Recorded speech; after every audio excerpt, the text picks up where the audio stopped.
la la la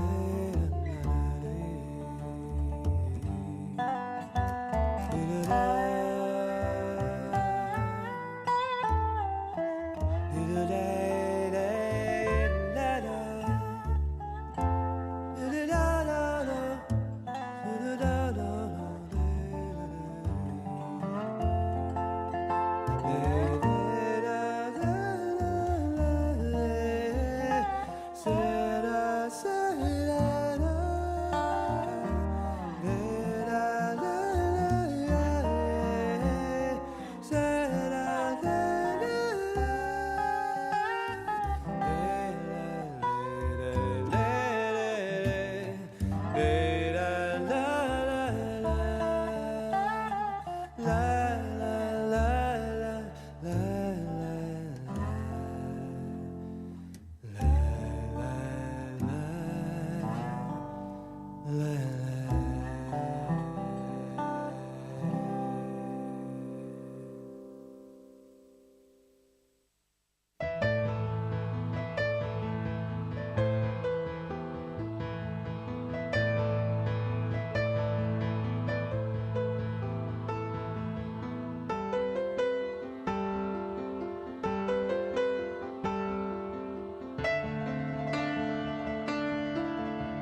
Don't forget that if you're 13 years old or older, you need a license to fish in Tennessee, unless you're fishing on property that belongs to either you or your parents. Now you can purchase your license online at tnwildlife.org, your direct link to the TWRA.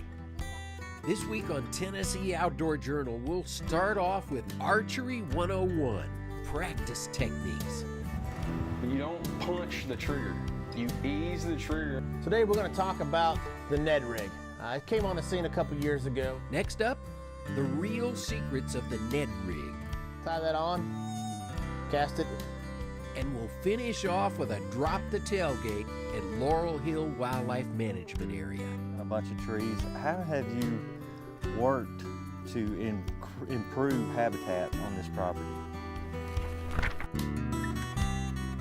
Tennessee Outdoor Journal is opening the cover and inviting you in for some outdoor tips, tricks, and behind-the-scenes look at the work being done by your Tennessee Wildlife Resources Agency.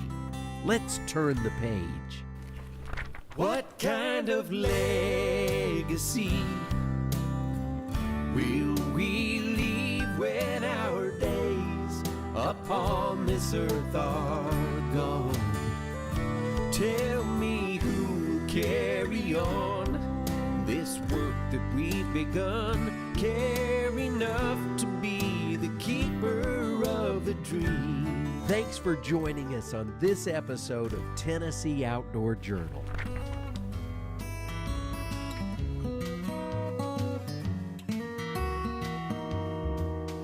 Hey everybody, it's Jason Harmon, Tennessee Wildlife Resources Agency. Hey, we're excited about Archery 101 series we want to bring to you, and today we're at the Archery Den with Mr. Logan White, the owner, and he's going to tell us about the store, and then we're going to get into some tips and things. So, Logan, tell us about the store. This is the Archery Den here located in Franklin, Tennessee. Really appreciate y'all picking us and coming here to film these segments. We're going to talk about everything beginner level, Archery 101. My tech, Matt, the store manager, he's going to do most of your tech talk. I'm going to touch base on some practice techniques and things like that. Thank you for choosing here.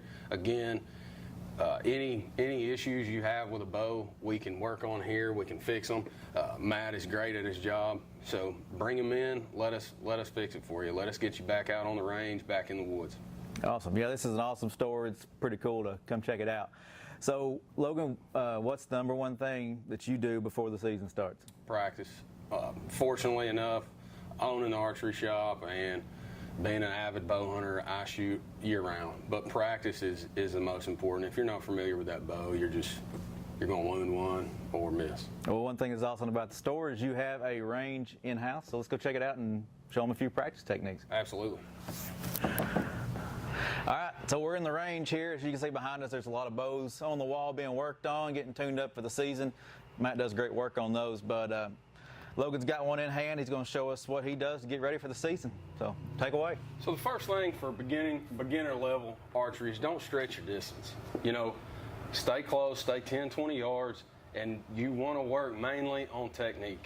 If you start shooting early and you have bad technique, you're creating bad habits for your archery career, rather. So the biggest thing is going to be stay 10, 20 yards, like I said, and work strictly on technique. And once you have your technique, your muscle memory down, then we can start backing up 30, 40, 50. And, you know, Matt, he's silly. He'll shoot out to 100 yards. So that's what I'm going to show you today is just 10 yards in the indoor range and how to beginner technique on shooting a wrist strap, how to grip the bow, and things like that. So I'm shooting a wrist strap. It's a B3.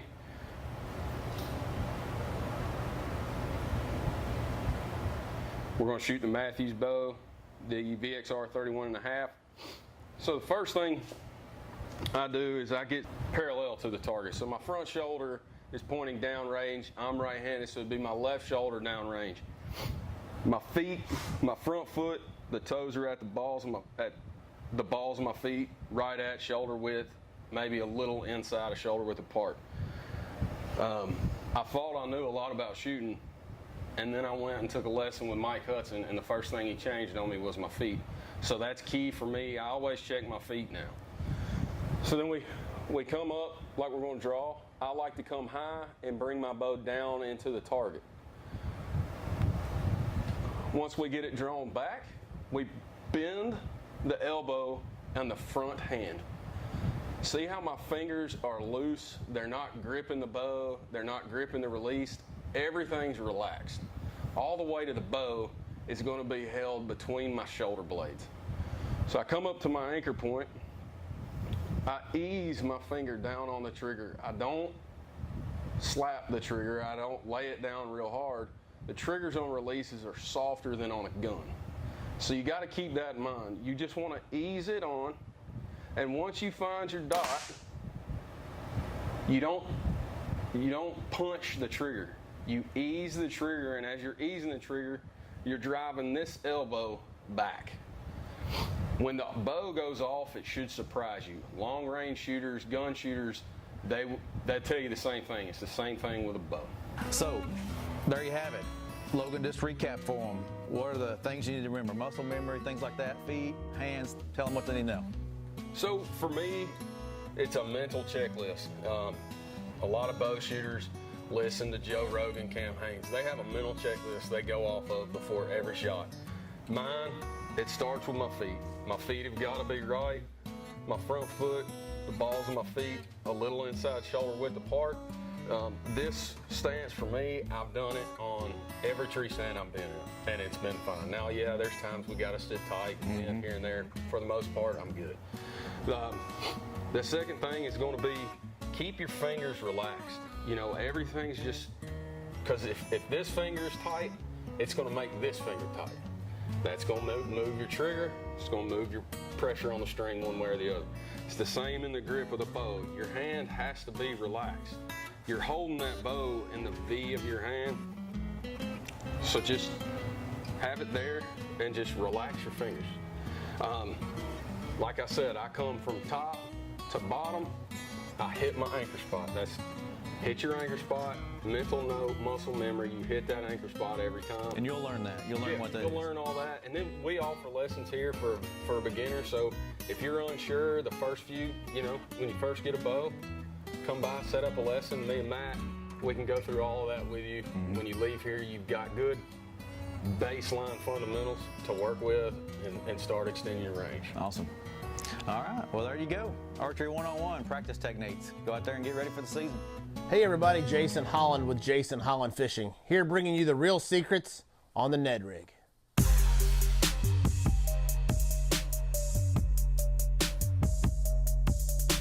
Today we're going to talk about the Ned rig. It came on the scene a couple years ago and has become probably the fastest growing way to catch bass. And it catches them in big rivers, big lakes, catches them in streams, catches them anywhere, and is one of the most finessey presentations, downsized versions that gets not only a bunch of fish, it catches big fish as well. So today we're going to talk about rod and reel setup. We'll talk about the line. We'll talk about the actual Ned head. We'll talk about the soft plastic lures that go on them. We'll show you how to put them on. And also at the end of it, we'll talk about where to fish it. So let's dive right in. I've got a Cashin Elite Series Ned rig rod here. This is a 7-foot, 1-inch rod. It's a medium power with the fast action. Again, you're talking really small weights with the Ned rig, from 1/16 down to 1/32, all the way up to typically an 1/8 or a 1/4. So you need a rod that's going to be really versatile to cover all of that range. Got that on a Shimano. This is a Stratic 2500 reel, one of my favorite reels. And then from there, I've got Sunline Plasma braid, 16 pound, runs up to an 8-pound Sniper, Sunline Sniper fluorocarbon leader. Now you can go down to a 6, even down to a 4 if you'd like on your poundage of your leader, but for an all-around setup, I like that 6-pound to 8-pound range. So let's talk about the actual Ned head. And all a Ned head really means is it's a small hook, kind of have a mushroom style head, and then have a keeper on it. Some of them have a weedless, kind of a weed guard built into it, but it's pretty small. It's pretty simple. And the baits that you throw, as you can see, pretty small as well. But It's a great way if you're fishing high pressured areas, if you're bank fishing, if you're creek fishing, if you're pier fishing, or if you're fishing out of a boat and you've got a lot of people that's on the water that day, you just need to downsize and get bit. The Ned rig will get you bit. So again, we talked about the head and then a couple different versions that they make. This is a Ned head that has a extra wide gap hook that you can turn around and rig that weedless and put this tip directly into the soft plastic. That's a version. This is the Missile Baits Ned head. As you can see, it has a keeper collar right here, has kind of that sickle bend. By far, probably my favorite Ned jig head is the Missile Baits Ned rig head. Also from Missile Baits, it's a little bit different version of the Ned head. They actually put a skirt and they put a fiber weed guard on it, but it's still the same concept. It's a downsized, compact bait that really gets you bit. This is their micro jig. Huge fan of that product. Probably one of my favorite go-to baits as well. So let's talk about what you put on it, on your soft plastic wise. So we got a couple different arrays here. The standard, what everybody really started getting accustomed to throwing the Ned head or getting exposed to it, is the Z-Man. They called it the TRD, which stands for the real deal. They've got it in, as you can see, kind of the short, stubby worm version. And they also have the new crawl version. Made with Elastec, as you know, is extremely stretchy and catch a bunch of fish. And it's pretty cool stuff. But that's really what got the original Ned head. Everybody started to find out about it, was really this setup right here. We'll show you real quick how to rig that. It's as simple as you can imagine. You just take your worm and just thread it up on the hook shank, pop the hook through, and then from there just slide it all together and then pull it down and get it straight. So that's the that's how you rig the basic TRD Ned head. The other version is Missile Baits. This is the Ned Bomb. As you can see, they're all about the same in length. This one just happens to have their kind of quiver tail on it. Really great product. And then new product on the market by Torrent Outdoors is their Striker version. I think this is the 4.5, just a little bit longer than some of the other ones. And really where the link comes is from this little teaser tail at the end.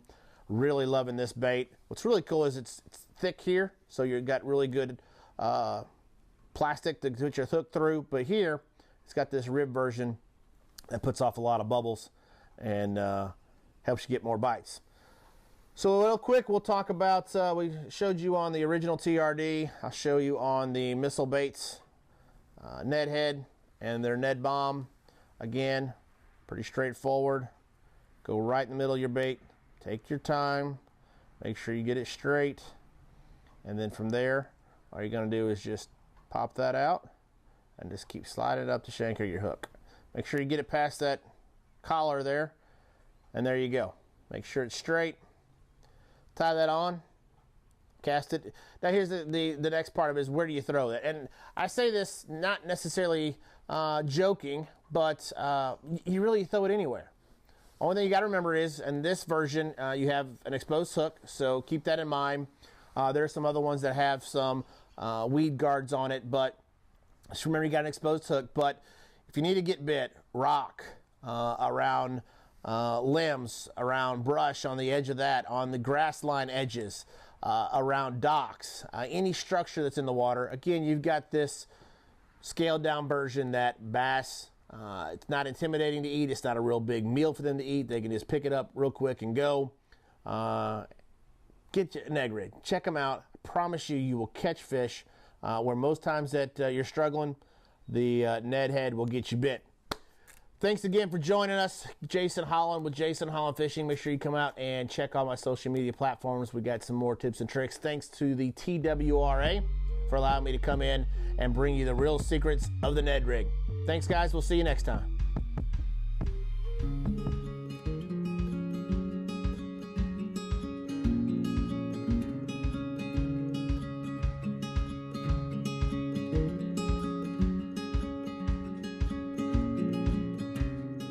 Thanks for joining us today on Drop the Tailgate. I'm Barry Cross, the Region 2 Communications and Outreach Coordinator, and we are on Laurel Hill Wildlife Management Area. And today, Pam McDonald, the manager out here, has joined me, and we're going to talk about everything Laurel Hill. So, Pam, how many years have you been at Laurel Hill? I've worked as the area manager at Laurel Hill for 7 or 8 years now. And this is a big time of year for you guys because you're coming into deer season. And I know that a lot of people may not understand how it operates down here. And this is mostly a quota hunt WMA. How does that work? Well, anytime you go to any WMA, it's always good to check the hunting and trapping guide because some WMAs are set up on same as statewide seasons, and then others, like Laurel Hill, have special seasons. We have roughly 2 weeks of archery earlier than statewide. We have a youth hunt that is a weekend, and it's a week earlier than the same as statewide. And they're both open to anybody. You don't have to have a special permit, just the license that are applicable to a WMA are all you need. So those are non-quota hunts, right? That's correct. Okay. Yeah. And then all of the gun hunts, we have a 4-day muzzleloader hunt. It's a week earlier than same as statewide. And we also have 3 rifle gun hunts. And the first one opens a week earlier than the regular gun season does statewide. And they're all quota hunts. So the quotas are 500 hunters are all that's allowed on all those hunts. And a person needs to look in the guide, and there's instructions on how to go online and apply, and it's always usually about the middle of July when you put in for those quota hunt drawings. So if you're planning on hunting with a gun down here at Laurel Hill, you need to start thinking about that right after the beginning of buying your license and look for the quota hunt application period to come open and put in for one of the draw hunts. When I looked in the guide, it said, I think the 4 gun hunts that you have, muzzleloader and the 3 gun, they all say bonus deer. Does that mean it doesn't count towards our limit? That's right. It's an extra one that is above the statewide buck limit. Anytime it says bonus, it could be, some management areas even have bonus turkeys, some have bonus deer, so that's an animal you can get above the statewide limits. The thing with coming down here is you need to know that there are some restrictions in place when you're hunting deer down here, aren't there? Yeah, we have antler restrictions at Laurel Hill. There's probably, I'm guessing, 4 wildlife management areas across the state that still have some type of antler restrictions. So at Laurel Hill, a buck has to have at least 4 points on one side or at least a 15-inch spread. What you're allowed to take, is it 1 buck or is it 1 doe? What are you allowed to take out here? Most of the gun hunts are buck only. You can only harvest 1 buck, and it's a bonus. The third gun hunt that is the first weekend of December, it's a either sex hunt, so you could kill a doe or a buck. Okay, and what about the juvenile hunt? The juvenile hunt, the antler restrictions are lifted, so a youth could come and they can kill anything they want to, a buck or a doe of any size. And that's a non-quota hunt. Anybody can come out here for the juvenile hunt. Yep, that's like mid-October, 17th and 18th, I believe, are the dates, and the youth can come kill a buck or a doe. You know, there's that old movie about baseball. They say build it and they will come. Nothing happens accidentally, really, does it? I mean, this land out here, you've been manipulating this for the whole time you've been here. Yeah. And on top of that, you had a tornado come through and tore down a bunch of trees. How have you worked to improve habitat on this property? Well, like you said, the tornado was significant because it laid down, 600 acres of timber overnight. So what we did was did a harvest sale on that timber, and then we're going to just let it naturally regenerate because it's just more or less a straight line 6 miles long, probably less than a quarter mile wide. At this point it's got, let's see, it was in 13, so okay. Several years growth on it. and it's getting pretty woolly, which is good for wildlife management. But you know, we're pretty much 80% mature hardwoods at Laurel Hill. We haven't ever done a significant logging rotation, and we don't plan to. We did cut one tract this spring, roughly 100 acres, and that's all I'm planning to harvest timber-wise in my career. But we did cut it. It's fairly flat ground, and I thought it would make a nice small game opening, just to completely clear the stumps and let it be managed for small game area.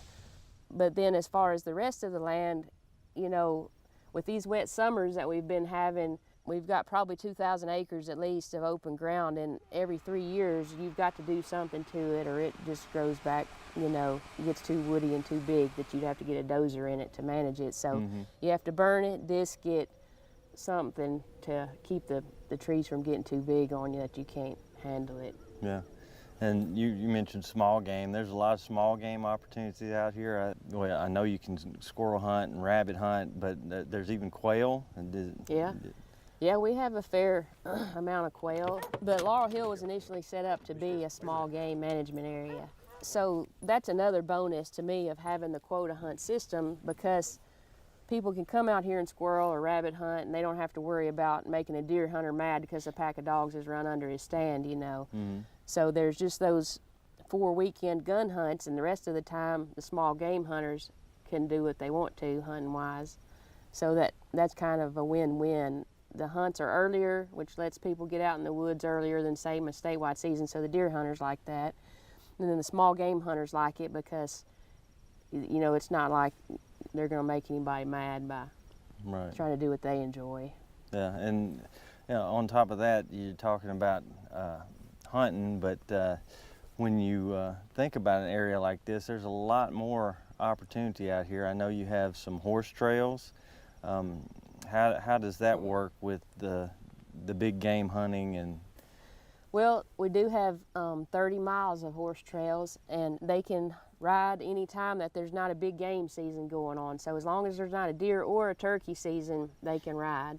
Okay. And they just have to have either a license that would be valid to hunt the WMA or the high impact permit. Along with the horseback riding, I see that in the guide it says something about ATVs or OHV, but you don't really necessarily have trails specifically for riding those. What is that talking about? We just mentioned that because, you know, it's a question that everybody wonders about if they can ride here or not. We've got 30 miles of roads through Laurel Hill, and they're nice chert gravel roads, but you can't ride your ATV or side-by-side anywhere except where you could drive a truck or a car. So we don't have designated off-road trails. During the deer hunts, we do allow people to bring an ATV to help them retrieve a harvested animal. You know, you could ride on the 30 miles of roads, but you would still have to have your permit or a license. This is kind of a unique WMA in that there's actually water on this property, and you've got a couple lakes and a river running through. We do. We have VFW Lake. It's around 20-something acres, and we also have Laurel Hill Lake. It's like 425 acres. And then the Little Buffalo runs pretty much right through the center of Laurel Hill, and it's a nice size creek that people could have a lot of wading opportunities to fish. And it's got some nice holes, deep holes for smallmouth or rock bass, bluegill, some catfish. It's not enough flow really that a person could just come and put a kayak and go. So it's pretty much wading. You'd have to pick your spots. And certain times of year, I hear there's some trout in there. We do, yeah.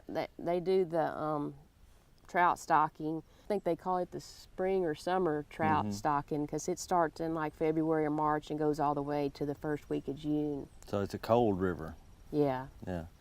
So as we move past the deer hunting and the winter small game and all that, we come into turkey season. I know turkeys have been studied down here in these southern counties that border Alabama. How is turkey changing for you this year? This year in Lincoln, Giles, Lawrence, and Wayne counties, they have shortened the season by 2 weeks. So pretty much mid-April to mid-May is our season this year, and the limit is dropped. Okay, so down here you got to pay attention to the limits, and you got to pay attention to the season opening dates, because right now there's a study going on to determine why the turkey population has taken a dip in these counties, but there's still turkey out here, aren't there? There are. This spring, you know, COVID just kind of got going in March, and so we probably had more turkey hunters than we've had in a long time. But we still harvested like 12 birds for 15,000 acres. So the numbers are down here, but there are some turkeys here. You don't have to put in for a quota or anything. Okay. But it's not a bonus bird either. Okay. If you're planning a trip to come to Laurel Hill WMA, it is just west of Lawrenceburg on Highway 64, is that right?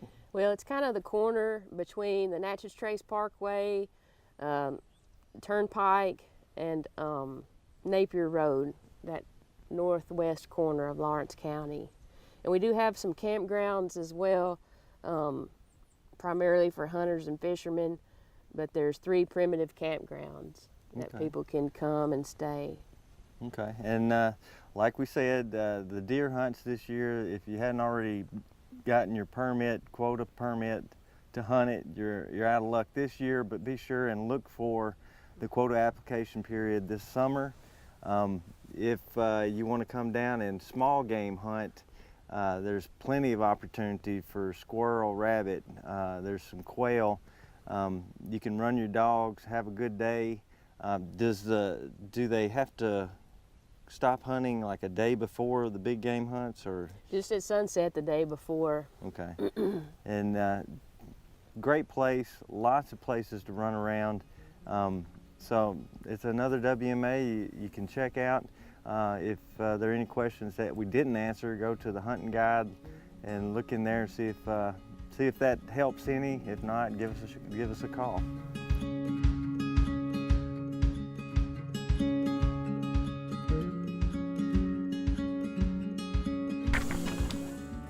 Thanks for joining us on this episode of Tennessee Outdoor Journal. We'll see you next time.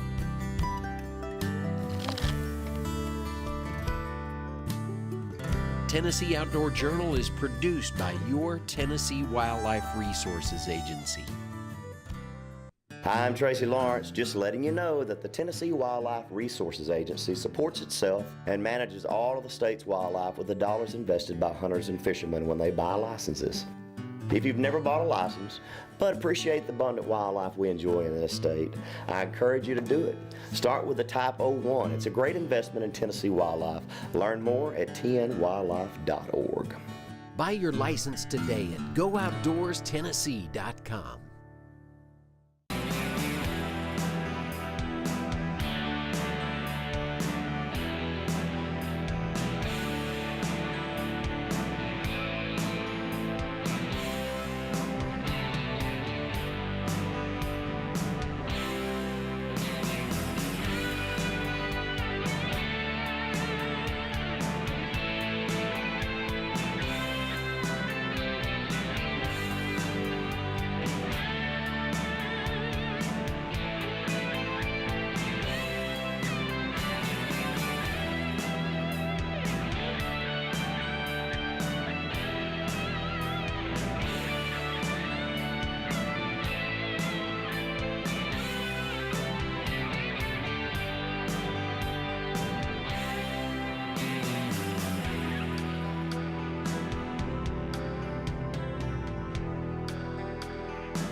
Coming up on this edition of Out of the Blue from Middle Tennessee State University, we recap the amazing launch and tremendous success of our physician assistant program in the College of Behavioral and Health Sciences. We preview MTSU's Black History Month activities and the work of our Intercultural and Diversity Affairs Center. And we highlight MTSU's Adult Degree Completion Program, which has helped so many people reach their educational goals. I'm Andrew Oppman, and this is Out of the Blue.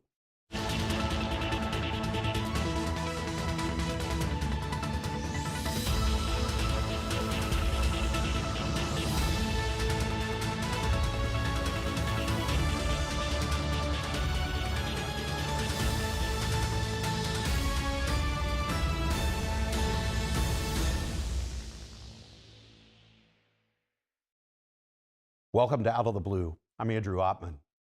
Few academic ventures in the history of our university have had a more successful launch than our physician assistant program in the College of Behavioral and Health Sciences. Here to tell us about the overwhelming popularity of this program is its director, Dr. Marie Patterson. Dr. Patterson, welcome back to the program. Thank you. We're bringing you back to really celebrate your success. The PA program is just doing remarkable. Can you tell our viewers some of those metrics that we're so very proud of? Sure. Well, and I like to say it's not just me, it's a team effort, and definitely the university should be very proud of this program as well, because there's been a lot of hard work that went into creating this program. But a couple of things that we're definitely proud of is the fact that we had an on-time start date. You know, the university, years before we started, had to select a start date and turn it in to our accrediting body. And of course, we could not predict that COVID was going to happen right before we started. So we could have been pushed back on a start date, but we actually never slowed down. So we were able to achieve on-time start date by a lot of hard work that happened even during the shutdown. So we also had asked for a number of 30 spots.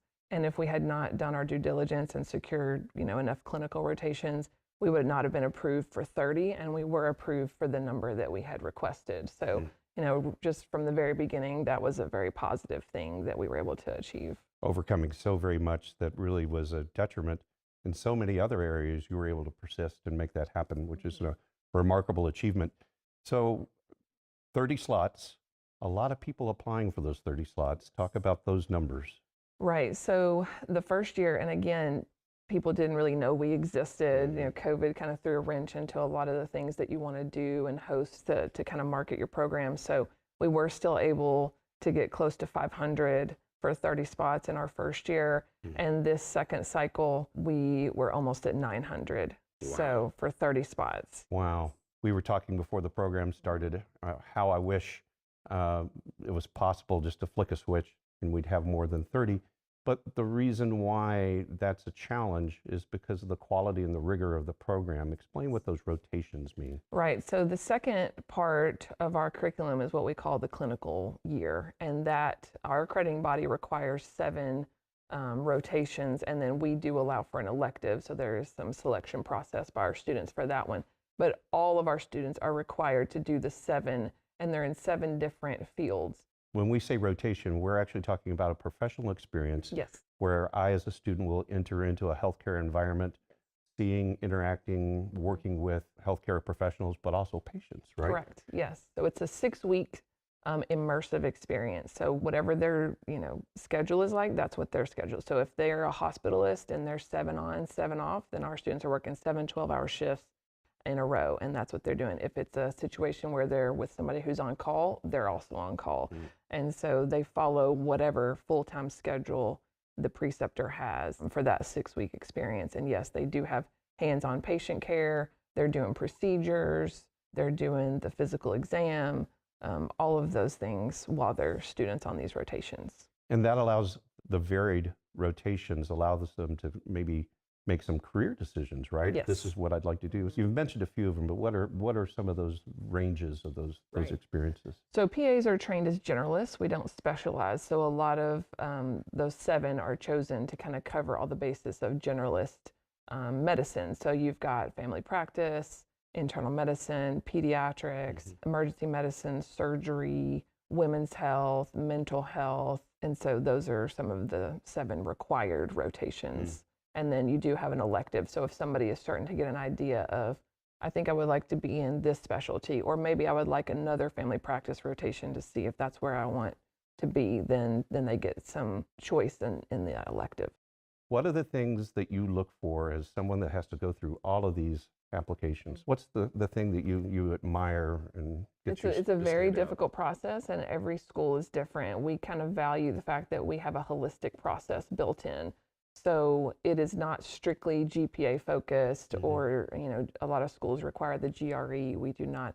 We take a holistic approach. So if for every applicant that meets our minimums, and I think this is huge and sets us apart, you are having a faculty member do a complete review of your entire application, which is a lot of time on our part, but we're very dedicated to that process. And so a lot of schools, they have a posted minimum in certain areas, but they're not necessarily reviewing every application that meets all the minimums. We do. And so we're able to have a really diverse class in that regard. So we highly value a lot of different aspects of an application. So there's a lot of time and energy on our part that goes into sifting through almost 900 applications. Dr. Patterson, thanks for joining us, and congratulations on what a great launch of this program. Thank you. And we'll be right back. I am True Blue. As a member of this diverse community, I am a valuable contributor to its progress and success. I am engaged in the life of this community. I'm a recipient And a giver. I am a listener and a speaker. I am honest in word and deed. I'm committed to reason, not violence. I am a learner. Now and forever. I am a Blue Raider. I am a Blue Raider. I am a Blue Raider.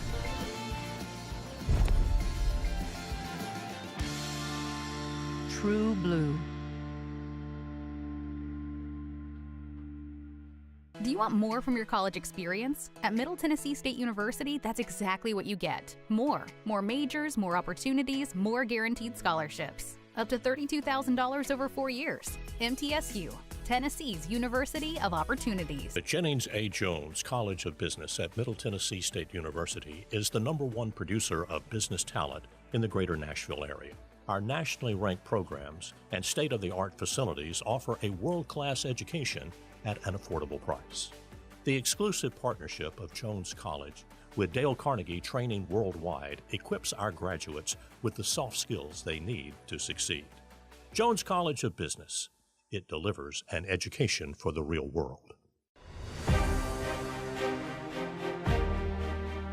So many men and women that have served that expected to be able to have their tuition or certain assistance being given to them, and that money evaporated. With the establishment of the general fund is to make sure that all those men and women can get through MTSU and pursue what they thought they could do when they came on back. We're extremely proud that the Predators have identified the need to help make this fund one of the best at our university for our veterans.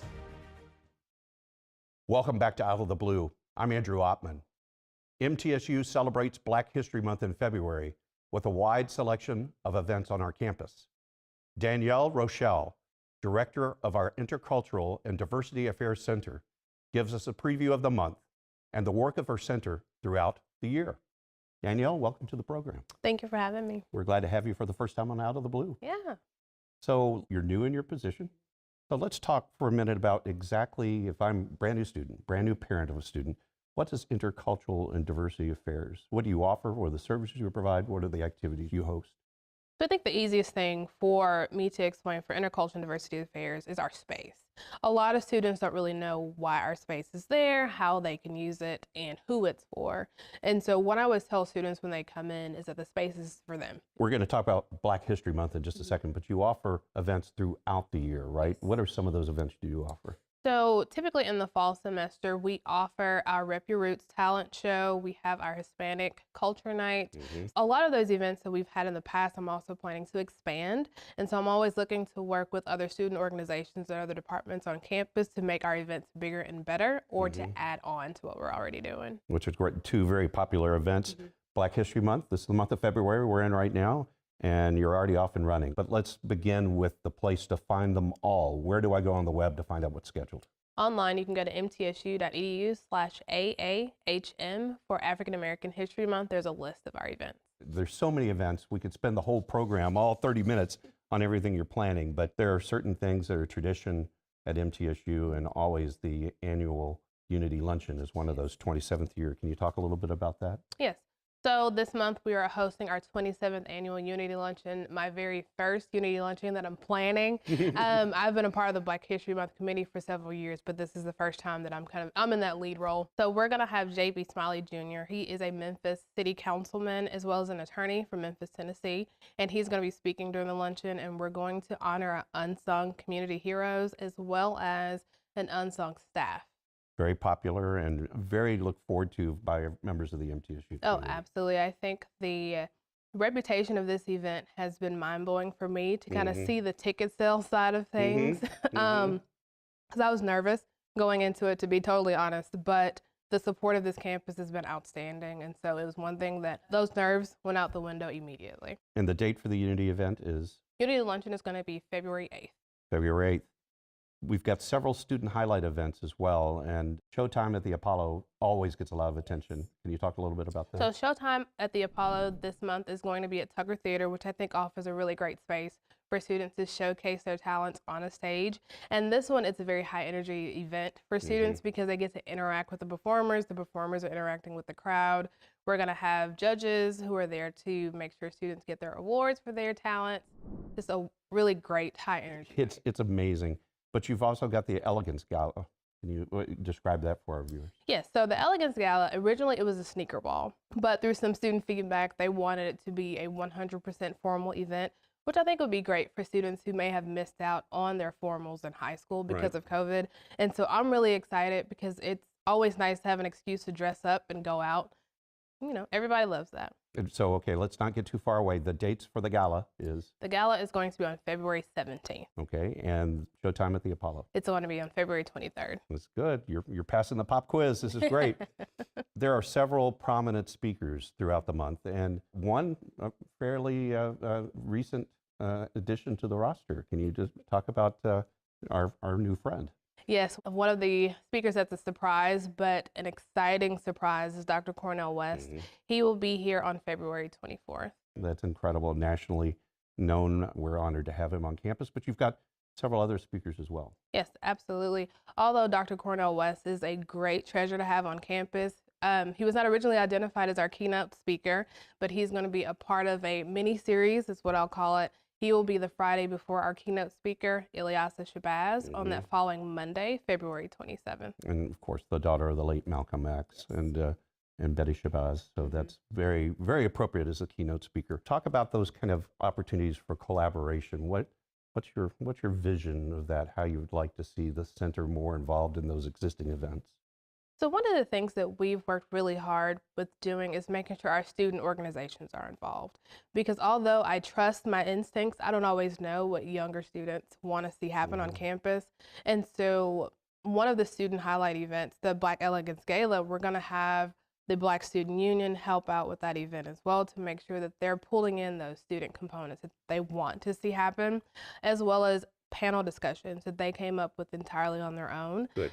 We also have some additional music events that student organizations have approached us about, career fair events. So there's a wide range of things that students have approached me and my program assistants about that they want to see happen on campus. Wonderful. So how do I find out more about the center? Where do I go online? So online, you can go to mtsu.edu/IDA. IDA. And or Black History Month specifically? Absolutely. It is mtsu.edu/AAHM, so African American History Month. Fantastic. Danielle, congratulations. Thank you. Big job on our campus, an important part of the student union and part of the campus that you're overseeing. And I appreciate all these wonderful events coming up in the month of February. Absolutely. Thank you, Andrew. And we'll be right back.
The Jennings A. Jones College of Business at Middle Tennessee State University is the #1 producer of business talent in the greater Nashville area. Our nationally ranked programs and state-of-the-art facilities offer a world-class education at an affordable price. The exclusive partnership of Jones College with Dale Carnegie Training Worldwide equips our graduates with the soft skills they need to succeed. Jones College of Business. It delivers an education for the real world. Welcome back to Out of the Blue. I'm Andrew Ottman. MTSU is a pioneer in the area of adult degree completion, and we continue to help adult learners of all ages and all walks of life reach their educational goals. Hunter Patterson from University College visits to tell us several success stories from this program. Hunter, welcome to the show. Thank you, Andrew. Love your hairstyle. Oh yeah, absolutely. Yeah, we see the same Looks guy. good on you. So we're going to talk about something I'm very proud of, the adult degree completion program. But why don't you tell just the elevator speech of why it is so laser focused to help people reach their goals? Well, first, thanks for recommending so many students like you have throughout the years. You've given us a lot of great students to become part of the True Blue family. But the biggest advantage here is we have so many people that come into this program that have tons of job experience. They start working right out of high school, or maybe they went to a little bit of college and they stopped because they had some big life event that sort of made them pause their education. And then they come back and they have 15, 20 years of experience. And luckily here at MTSU, we can offer them credit, earned college credit for all of that experience that they've learned in the workforce, whether it be through certifications, on-the-job training, anything like that, military service. And we can give them college credit. It's called Prior Learning Assessment, PLA is what we call it. And we see so many adults take advantage of that, and they save time, money, because they go through a course. And you know about this. They go through a course and they document all of this training. And at the end of this 3-hour standard course that they pay for, they're awarded credit. And I think we're going to see a video. Melissa Rogers, she's 35, almost went to MTSU when she was 18. Decided to take a different path and join her family business in the trucking industry. And then she came back, went to Motlow, and she got 30 hours of credit and saved $11,000. That's incredible. Yeah.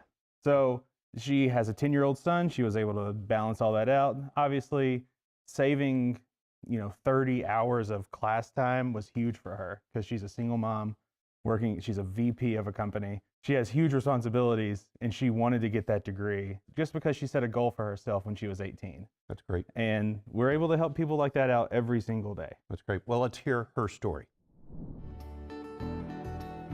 God, why do I love MTSU? I think the experience overall, right? It's not one thing. The professors I've had, although online, have been available anytime I've needed something. So I started in transportation right out of high school. I started with a company called Seva Logistics and started as a dispatcher. Early on, I realized that I could connect with truck drivers pretty easily.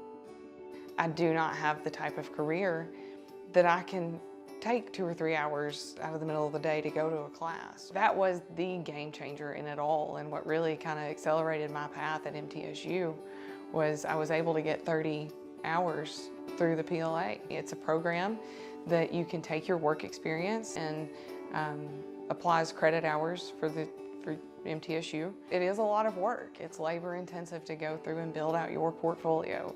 I was able to connect with my old, vice president, CEO, and they wrote letters that, you know, really kind of validated the work I had said I had done on the portfolio. I was hesitant to ask for the 30 when I put my portfolio together because I felt like it was a lot of hours to ask to be given. And sure enough, I received the 30 hours, and I mean, it reduced it by 2 full semesters.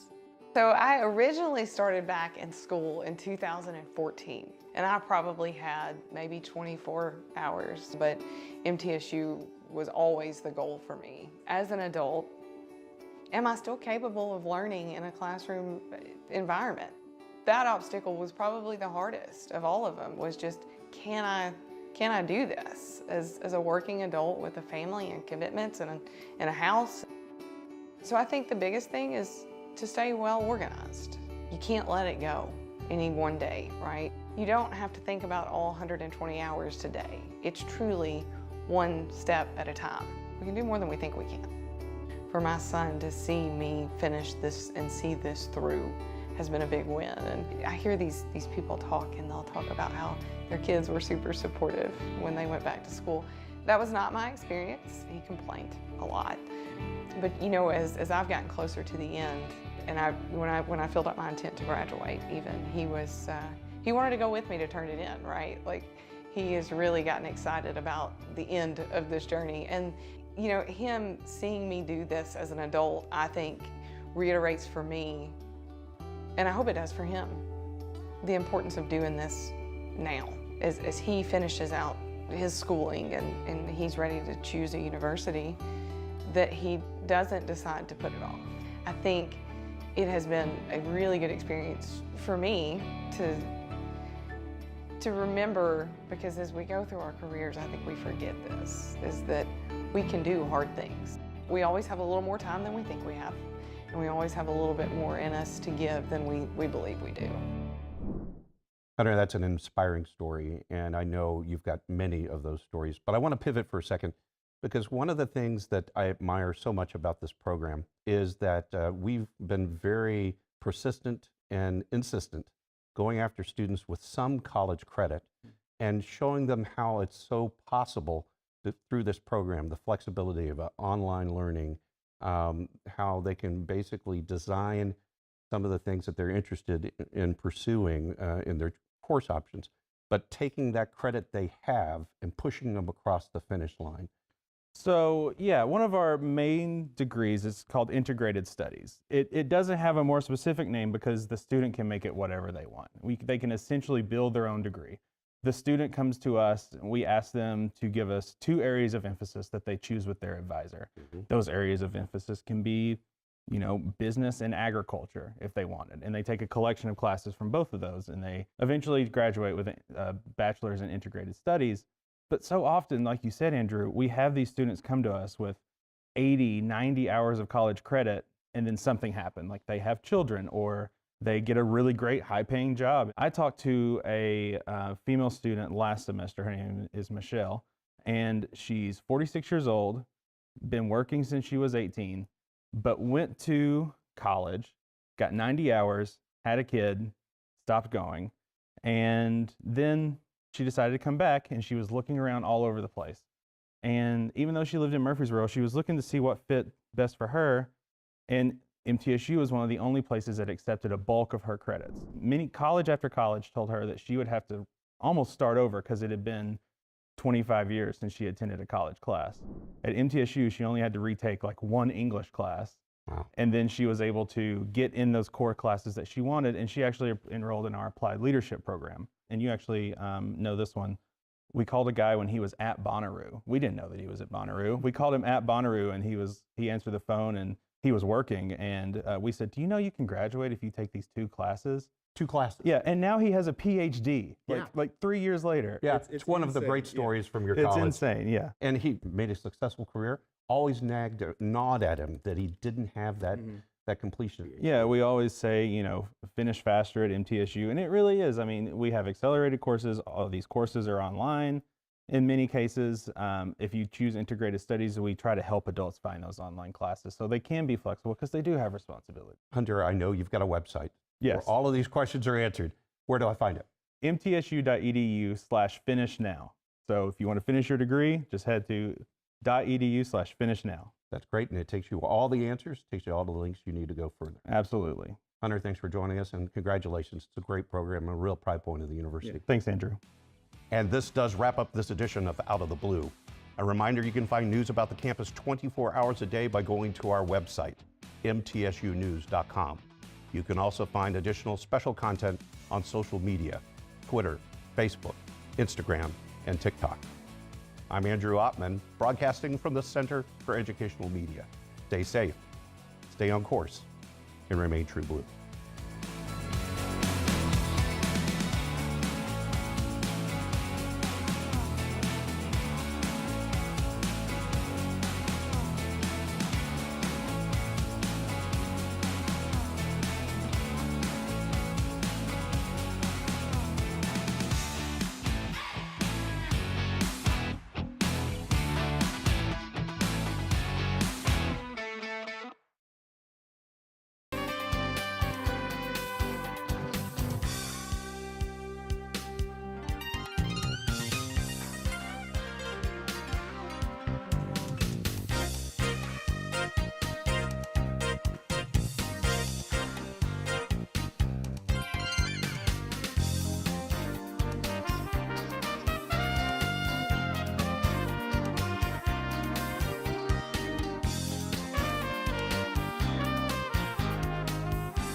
love animals, have always loved animals, right?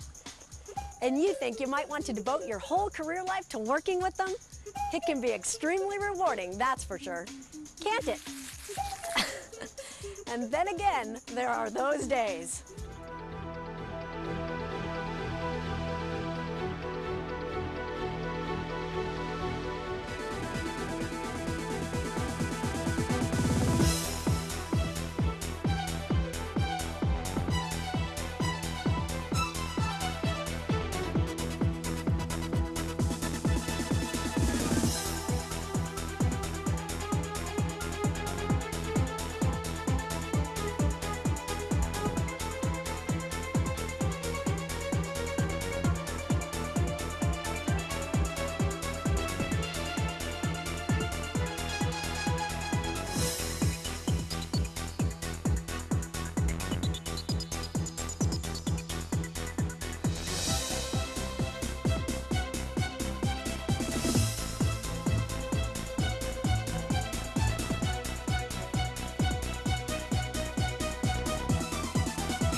Hi, I'm Julie Scardina.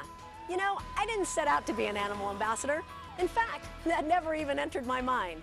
Like most people that work with animals, from the time I can remember, I've always loved them.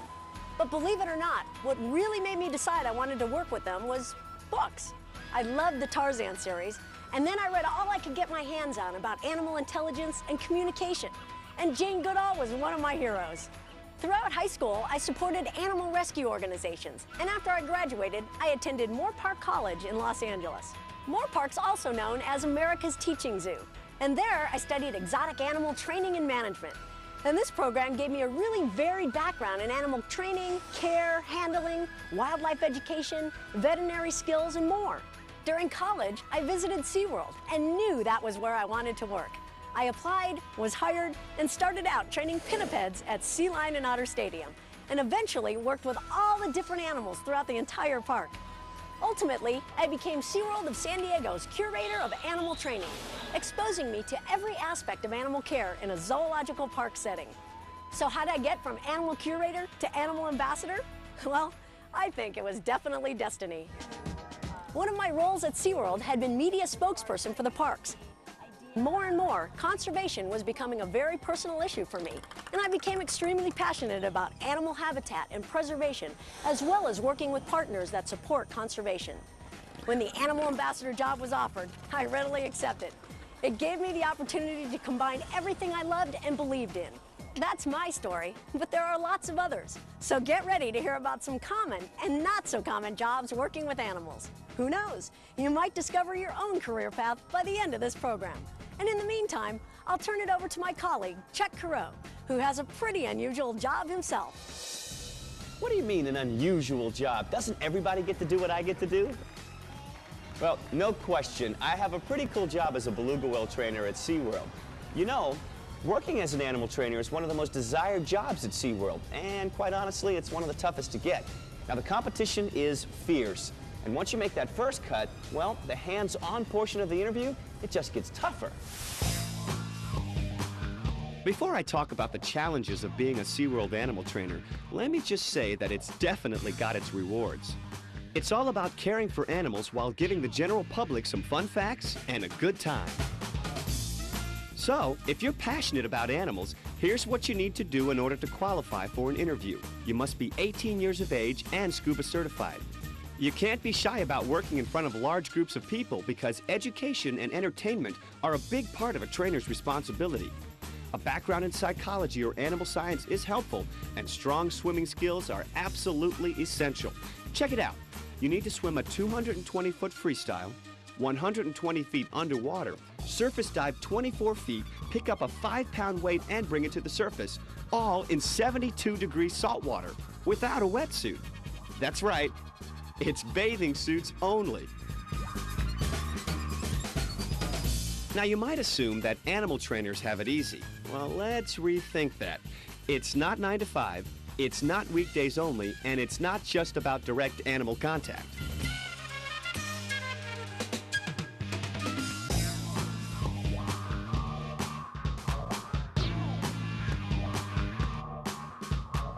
And like any job, there are days when everything runs like a top, and there are days where nothing goes right.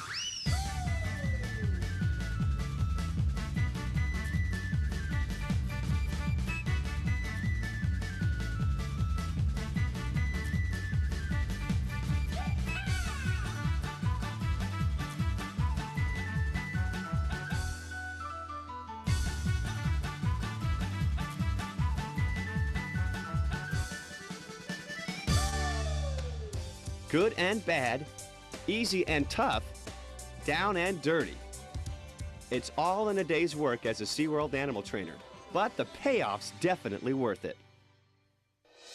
Luckily, if you visit any of the Anheuser-Busch adventure parks and participate in one of our interactive programs, we won't put you through quite a rigorous orientation. Well, as much fun as it is working hands-on with animals at the park, it's just as exciting working with animals in the field. Take a look at what I mean. It's August in Canada, the short time of year for the sweet taste of summer. It's also the best time to spot pods of beluga whales during their seasonal visit. 800 miles north of Winnipeg, the town of Churchill lies beside the Hudson Bay. Beluga whales are plentiful this time of year on their annual migration. They come to the mouth of the Churchill River where the waters are warmer, the fish plentiful, and to raise their calves.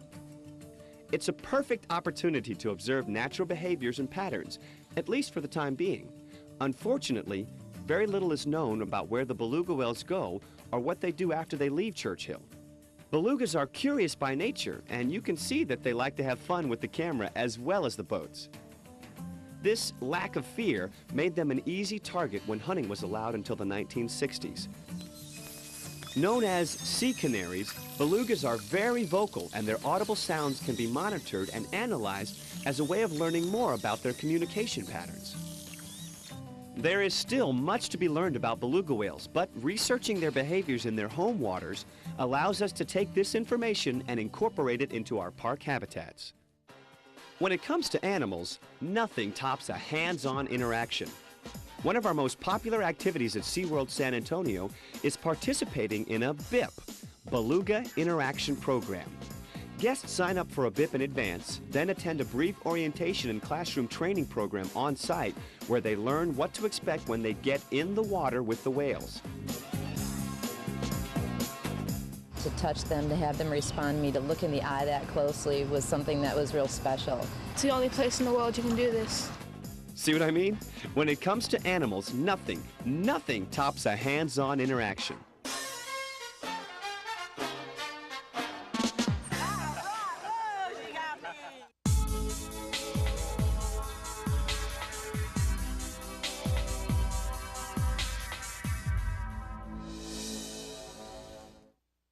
You know, even the smaller animals we use in our education programs receive expert care. Park personnel we refer to as our animal string have to know how to care for snakes, baby alligators, turtles, shark hatchlings, rabbits, hedgehogs, and tarantulas. The animal string has to know about a whole range of creatures. It's an amazing thing. Animal training sure is an exciting job to have, but what about the obvious animal career? Veterinary medicine. What do you say we take a look at veterinarians in a not so obvious way? Proceed with the operation. Roger. 30 seconds. What words come to mind when you imagine what it must be like to be a veterinarian in a zoological park? Variety might be one word. Diversity might be another. Or how about multitasking? One thing is certain. To be an effective vet in a zoological park, you gotta have a pretty broad knowledge base. You just never know when you might need to draw blood from a dolphin, help birth a rhinoceros, or fix a cracked shell on a sea turtle. I recently tagged along with SeaWorld veterinarian Dr. Walsh. He completely understands this required diversity. Well, being a veterinarian at SeaWorld is a lot of work, but we're exposed to animals anywhere from a 10-gram bird or a baby sea turtle to a 10,000-pound killer whale. In fact, lately we've been working on a 300-pound female alligator that has a foot infection. Well, were you able to actually clear up the infection? I think so. Dr. Walsh has to function not only as an alligator surgeon, but also as a bird doctor, a whale vet, and a sea lion dentist. We get a look at the gums, the teeth, the tongue, everything in there to make sure it's okay. What's one of the most satisfying parts of being a vet? Busch Gardens' Dr. Burton shares his #1 pick. I think probably the most gratifying part of the job is when we see births of new animals. And very seldom do we actually get to observe the birth. Usually we come in the morning and we find a new baby. Since I've been here at Busch Gardens, I've actually had the opportunity to watch a couple of giraffe births, and that's very gratifying, very special experience. Knowledge comes in many forms, and for some vets, just knowing about animals isn't enough. Heidi Stout, Oil Spills Program Director at Tri-State Bird Rescue and Research, knows that sometimes situations require more than animal knowledge. She was called upon to head a team of veterinarians and bird specialists from around the world in response to an oil spill off the coast of Cape Town, South Africa. This spill, which occurred in May of 2000, threatened an entire population of African penguins. Heidi's varied expertise helped her to react soundly in this emergency situation. To respond to oil spills and to respond to oiled animals or oiled wildlife, you need your basic veterinary skills, but you also need the ability to do a lot of problem solving. Many times when you go in and do a spill response, you're creating a whole hospital out of something that wasn't meant to be a hospital for animals. So you have to work together on a team to build the facilities that you need at the time of the response. Reacting in a crisis situation is second nature to SeaWorld aviculturist Lauren Dubois. Lauren also responded to the South African oil spill when the worldwide call for help went out. The knowledge she gained overseas helped tremendously upon her return, where she helped launch the opening of the Oiled Wildlife Care Center located at SeaWorld San Diego. Our new Oiled Wildlife Care Center was opened just this past July. It was decided with SeaWorld and also with different organizations that there was an area in San Diego and Southern California that needed to have a facility available that if there was an oil spill, we would be able to care for a number of birds as well as mammals. This 8,000 square foot state-of-the-art complex provides ample recovery space for a maximum of 200 seabirds and includes a 32,000-gallon multi-use rehab pool, which can accommodate up to 20 sea otters or pinnipeds.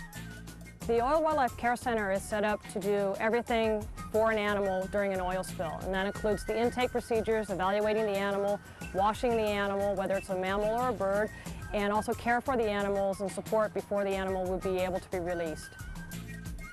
If knowledge and diversity keep the mind and body active, then these specialists are running in overdrive. One thing's for sure, there's never a dull moment.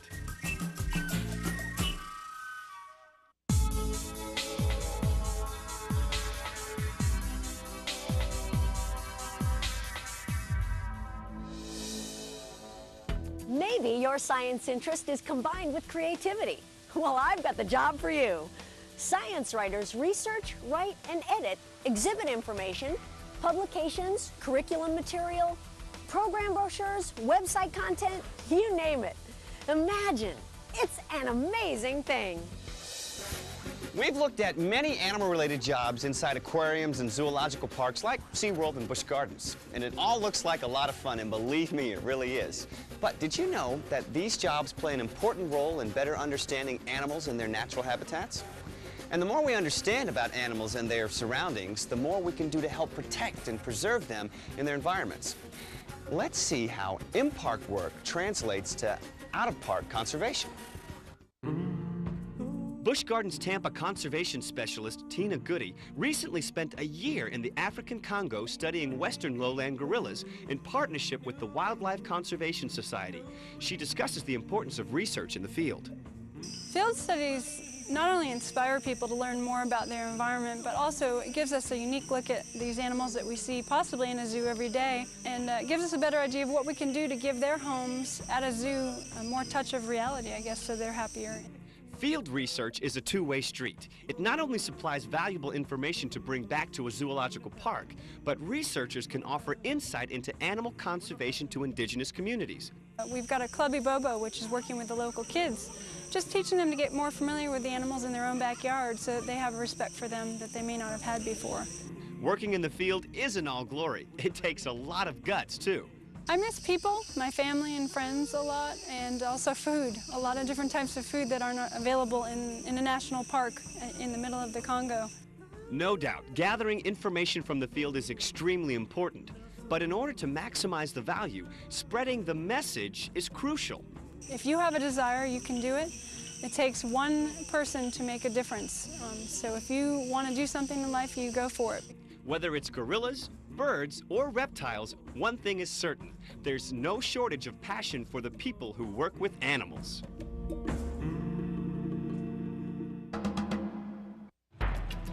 SeaWorld San Antonio's senior aviculturist Rob Yorty assisted in the coordination of a recent trip to Ecuador and the Galapagos Islands to help fuel research on a variety of animals. To date, this is the highlight of Rob's career. Ever since I was a little child, I really wanted to go to the Galapagos Islands and see tortoises and penguins and marine iguanas. And by getting a chance to actually make an impact and do some research and try to help out the animals down there and the researchers and try to bring that kind of information back to the people in the United States has probably been the most exciting thing for me overall. Rob feels that the blending of field work and in-park activities is an extremely valuable combination. One of the real important things that I've been able to do and I've been able to share with a lot of my coworkers is taking the information from the field we get and bringing it back to SeaWorld San Antonio, but also taking our knowledge that we have learned here and taking it down to other areas like the project I do in Ecuador and the Galapagos Islands. Hands-on interaction in the field and in-park experience mutually benefits staff, partners, and best of all, animals. It's a win-win-win combination.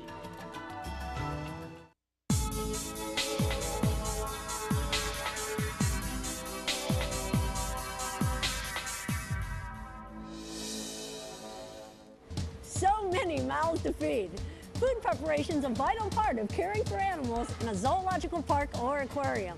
Every single day, 7,000 pounds of food are prepared for over 65,000 animal residents at SeaWorld and Busch Gardens, the largest zoological collection in the world. It takes tons of fish, meat, and vegetables to keep everybody healthy and happy. It's an amazing thing. Start with the love of animals, add to that traveling around the globe, and add to that your own television show, and what do you get? Jack Hanna. Jack Hanna's Animal Adventures is one of the most popular long-running animal shows on television, and it's broadcast in 65 countries worldwide. But you know, you just don't become a TV personality overnight. Jack put years of effort into a variety of jobs at zoological parks, eventually working his way to director of the Columbus Zoo. We caught up with him at his base camp at Busch Gardens to find out what it took for him to get the experience, expertise, and knowledge that brought him to the point he's at today. Who knows? Maybe he has some tips on how you can become the next Jack Hanna. Hi everyone, I'm Jack Hanna, here at my base camp, Busch Gardens, Tampa Bay. For years, every week, people all around the world have heard this greeting from Jack Hanna. From our living rooms alongside Jack, we have traveled to the Arctic Circle, Africa, Australia, Israel, Jack of Arabia, and everywhere in between.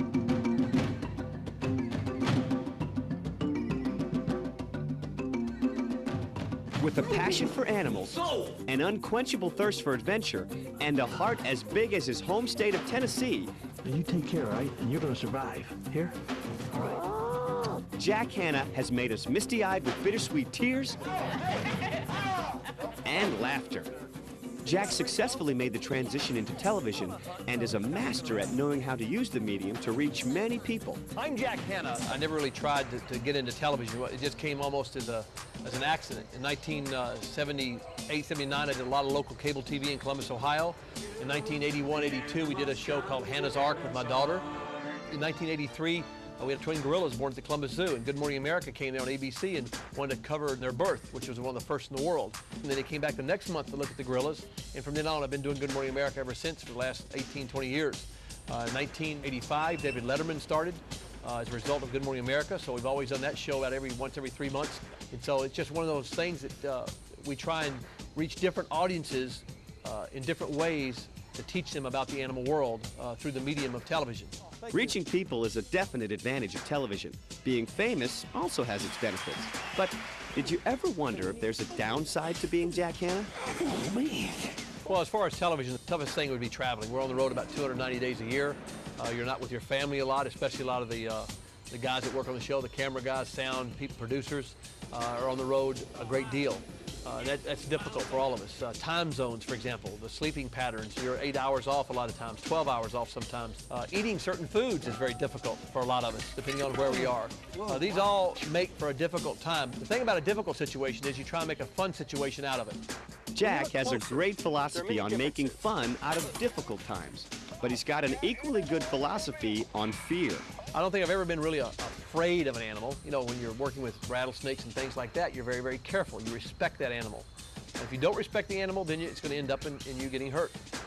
So if you want to be the next Jack Hanna, you have to know how to have fun in tough times, look your fears in the face, show the animals respect, and lastly, value other people working together with similar goals. All of us have our own way of teaching about animals.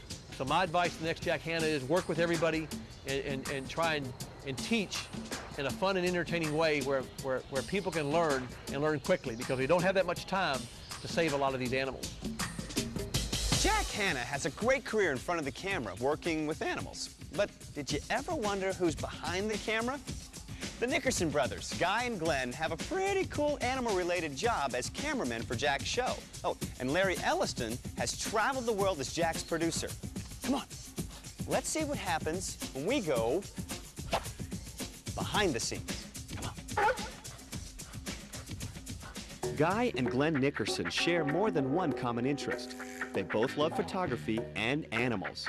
These interests date back to junior high, as younger brother Glenn explains. When he was in news and I was still in middle school, of course you always want to hang out with your big brother. And I used to go in. It was a big deal for me to go into the newsroom where he worked and get to push buttons and stuff like that and look at the stories he did. So I mean, that's, you know, he definitely got me into it. Guy, on the other hand, got his big break through a high school class. I think I first had my interest in photography in high school, doing still photos in one of my classes. And from there, I actually got an opportunity from journalism class to get a job at a TV station. And just watching what people did, it looked like it'd be a fun thing to do. Working at a TV station is challenging in itself, but photographing animals had to create a completely different set of rules. I had spent quite a few years shooting at Busch Gardens, and animals are animals. You know, whether they're in a facility like Busch Gardens or in the wild, you have to be patient with them. You have to learn to wait for behaviors. I mean, there are all kinds of things that, from working at Busch Gardens and filming for them, that I was able to take in the field. Producer Larry Elliston's enthusiasm continues to shine through. To work on a national program, I think one of the most important things is that you have a lot more people that you are telling stories to. It was a wonderful day when I started working on this program. Both brothers and Larry find their work endlessly fascinating, and having traveled the entire world, each hold their own special memories and fears. We had a good time filming gorillas in Uganda one time, and we actually got charged by a gorilla. That was pretty exciting. We were out in the salt pans in the Kalahari Desert. It was just flat. And we got to ride around on four-wheelers to go to locations to do shoots, which was fun. I think anybody would have fun doing that. Hands down, my most exciting experience in connection with the show was being in a shark cage, tip of South Africa, out on a part of the ocean called Shark Alley. And the shark got caught up a little bit in the lines for a few seconds, and it almost felt like the cage started moving underneath the boat, that he was pulling it with him, but he threw me back. So if you want to work behind the scenes, take this advice. Make sure you enjoy actually pointing the camera at something and making a picture, and that you're happy doing that alone, and then see where it takes you. Also mentor, meet somebody and learn from them. Don't be a know-it-all. Go in there and be willing to listen to people and learn. You know, media-related jobs aren't necessarily in television. In-park video production is a unique and valuable resource for public awareness, education, and news. We asked Hal Parham, Video Services Manager at SeaWorld in San Diego, to tell us a little bit more about his job working with animals. To work in video services in a zoological park like SeaWorld, you have to manage several aspects of production. Hal explains. We have our normal day-to-day routine that we have planned out, weeks in advance, but we do a lot of live shots to out-of-town television stations. Plus, on the technical side, you got to be able to do editing, be able to edit your own video. We do some videos that are shown in the park that are on displays and that are shown during the Shamu show. We also do in-house videos for marketing departments and education departments and so forth. So a lot of it is external, but there is a great deal of it internally. Not only is variety a part of the job, but readiness to act on the spot is also a prerequisite. We always have to keep in the back of our mind that we might be running off to a rescue at any moment. So we're always kind of prepared for that call, but you got to be ready just to pretty much grab everything and rush off to wherever the rescue is. Hal gives some advice on getting into the field. My advice would be obviously go to school, go to college, and try to get into internships with other TV stations and production companies. That would pretty much give you some really good experience in that whole thing.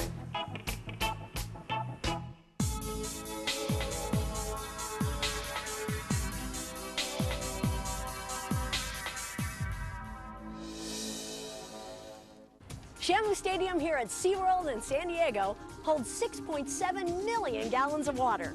You'd have to take 268,000 baths in order to equal that amount of water. It's an amazing thing. There's some pretty interesting and amazing jobs working with animals, and we've previewed several of them. What, you still haven't found what you're looking for? Well, check this out.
So, if you love animals and you decide you want to devote your career to them, there's plenty of jobs to choose from.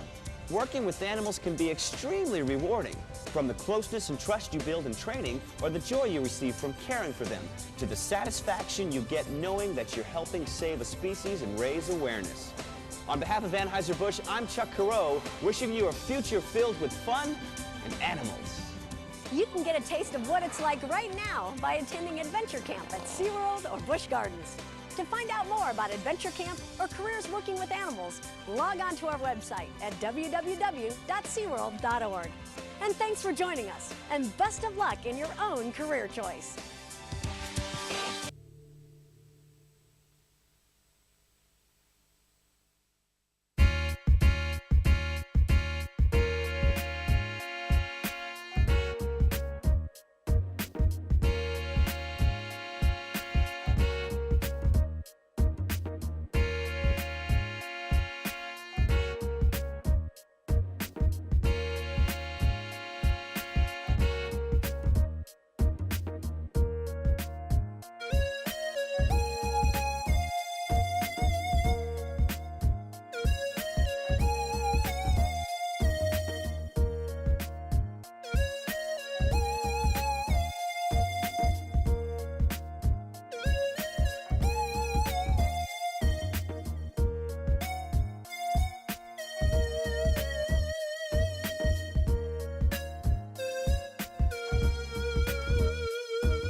Good evening, ladies and gentlemen. Welcome to the LaVergne Board and Zoning Appeals, January the 31st, regular meeting at 5:30 p.m.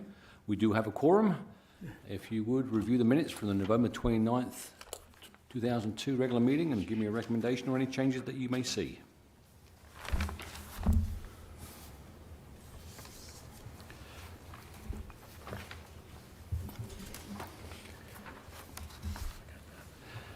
Make a recommendation for the minutes, if you would, please. Make a motion to approve the minutes. Motion to approve the minutes. Do I have a second? Second. Second it is. Those in favour say aye. Aye. Aye. Minutes move on. Okay, new business.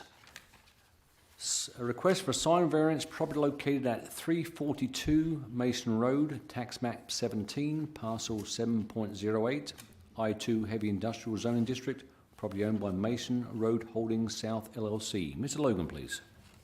Thanks. This applicant is requesting a sign variance for their property at 342 Mason Road. This is also known as the Amazon property, and Amazon built the building there about close to 4 years ago. So you can see there on the screen, I have my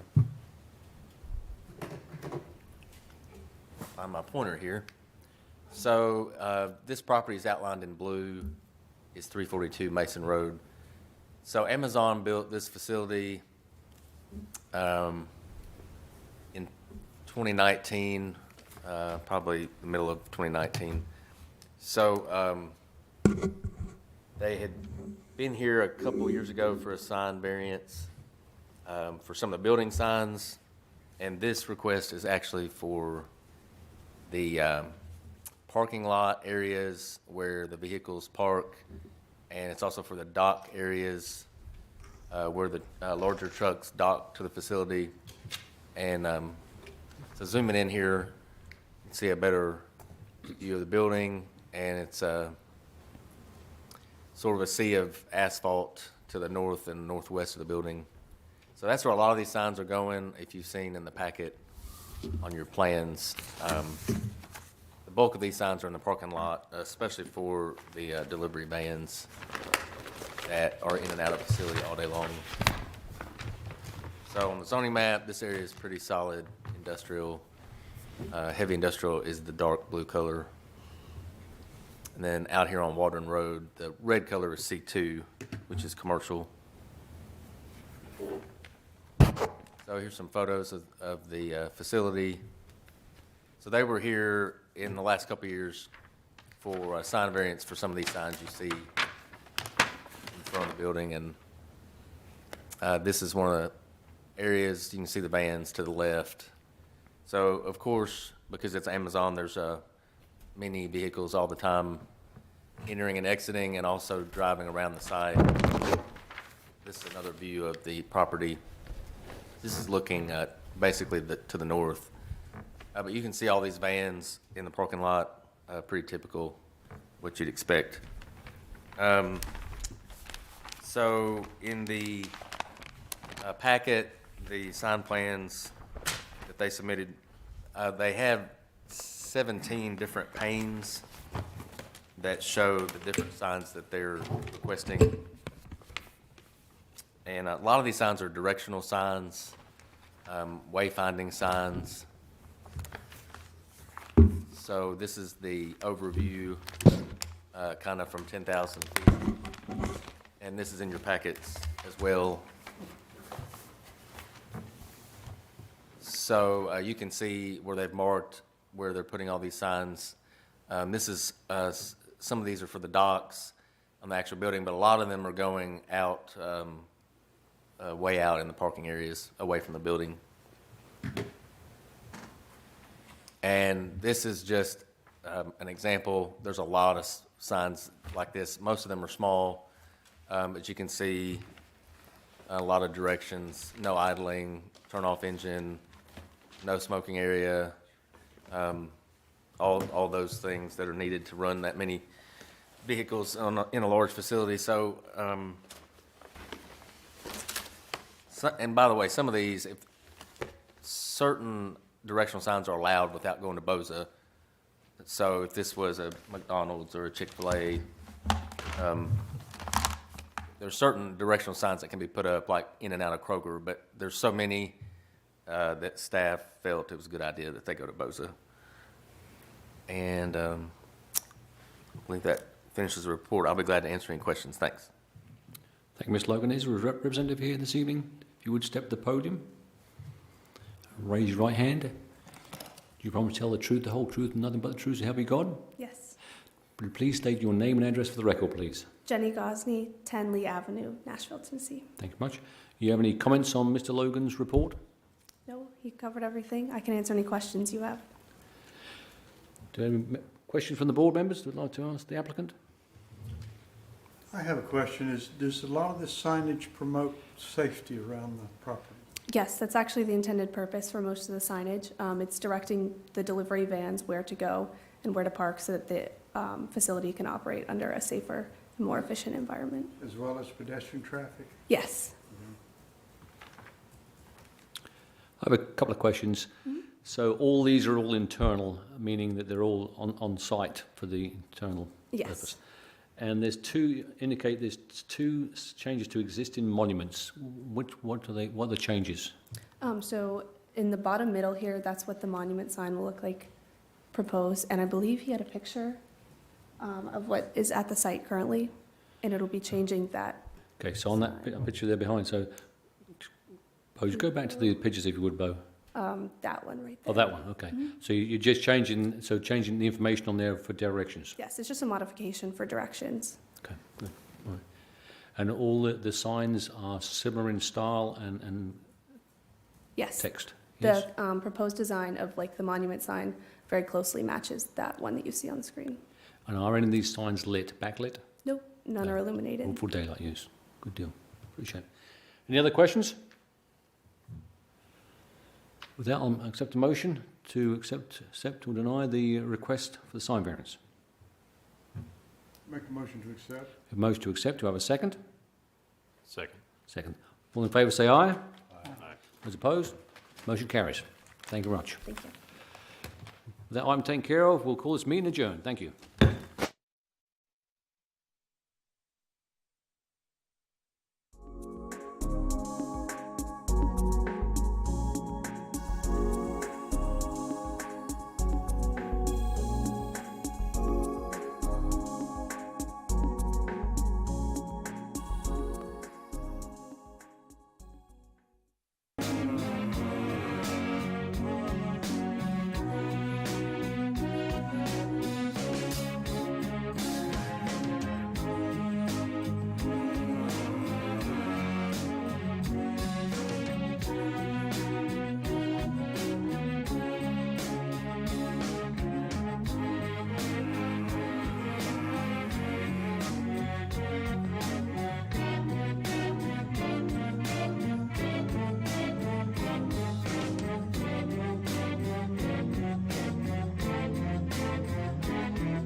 Welcome everybody to the LaVergne Planning Commission, January 31st, 2023 at 6 p.m. regular meeting.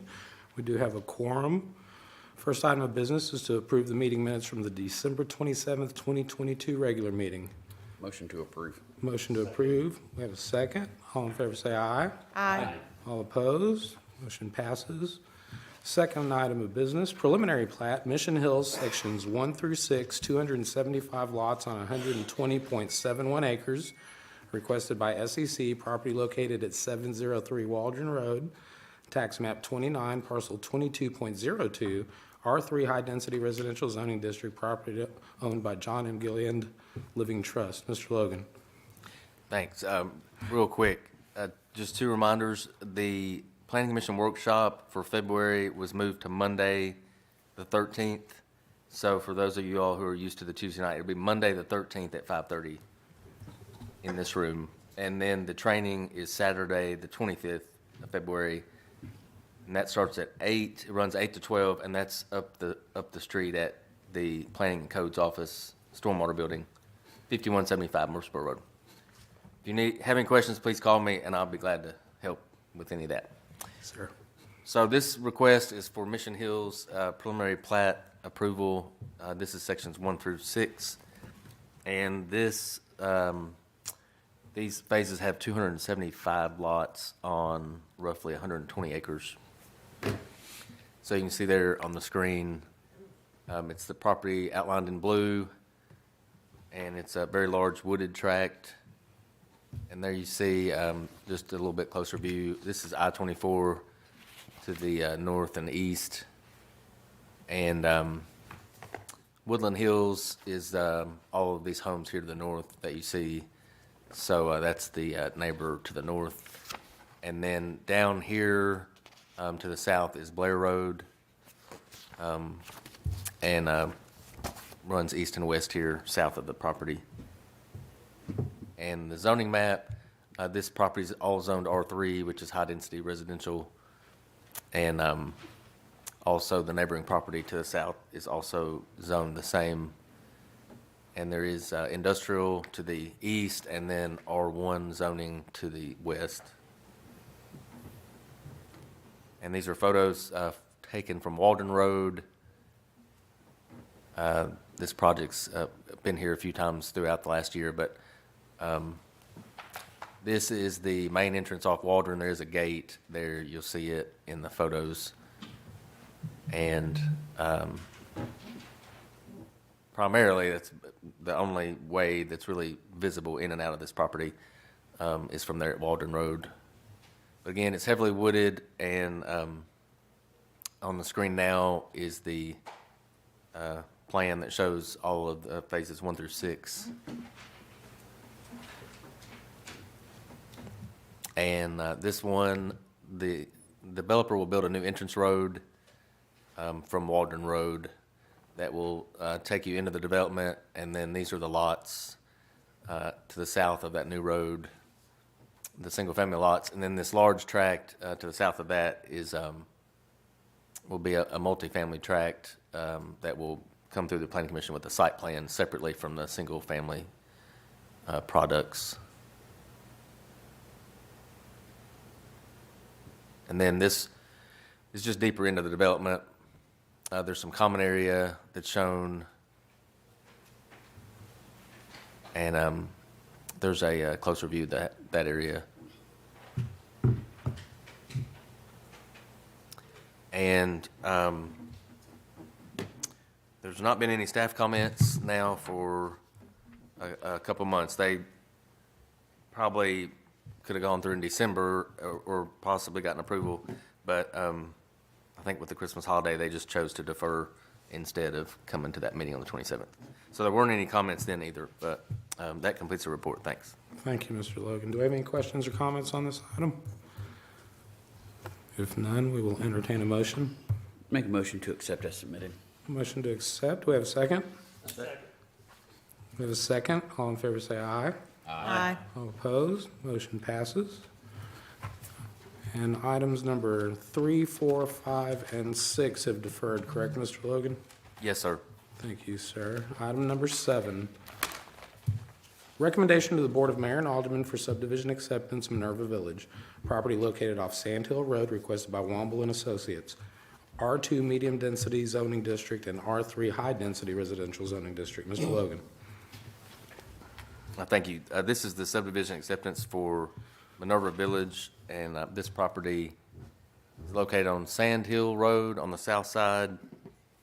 You can see here the location just off to the east is Sand Hill Village, and the Dollar General there at the three-way stop near Dollar General. So anyway, this is off Sand Hill on the south side, and there's a closer view of the property. There is 2 zoning classifications here. The R2 is the lots here that you see arranged up and down the main road is R2, and then there'll be a townhome component, which is R3, and that's on the west side of this development. And here's one of the plans that's been taken out of the plan set from Womble and Associates that shows the lot arrangement. And then this is the final plat for the entire development, phase 1 and 2. This is the final plat for both of those. And I'll turn it over now to Mr. Lyde. Thank you. Thank you, sir. Please. I can take this one. I've been working with a developer on it. They have turned everything in, the as-builts, the irrevocable dedication forms in draft. There is a cash bond on this one, so everything has been taken care of, and it's in order and ready to be accepted. Very good. Thank you, sir. So on this one, we'll be accepting a motion for favorable or unfavorable recommendation to Mayor and Alderman. So moved. We have a motion for Second. favorable and a second. All in favor say aye. Aye. All opposed? Motion passes. Next item, item number 8, bonds and letters of credit update, Mr. Brown. Mr. Chairman, everyone should have the updated bond list in front of them. We did receive the one that we was waiting on January 19th, so it's been extended for one year.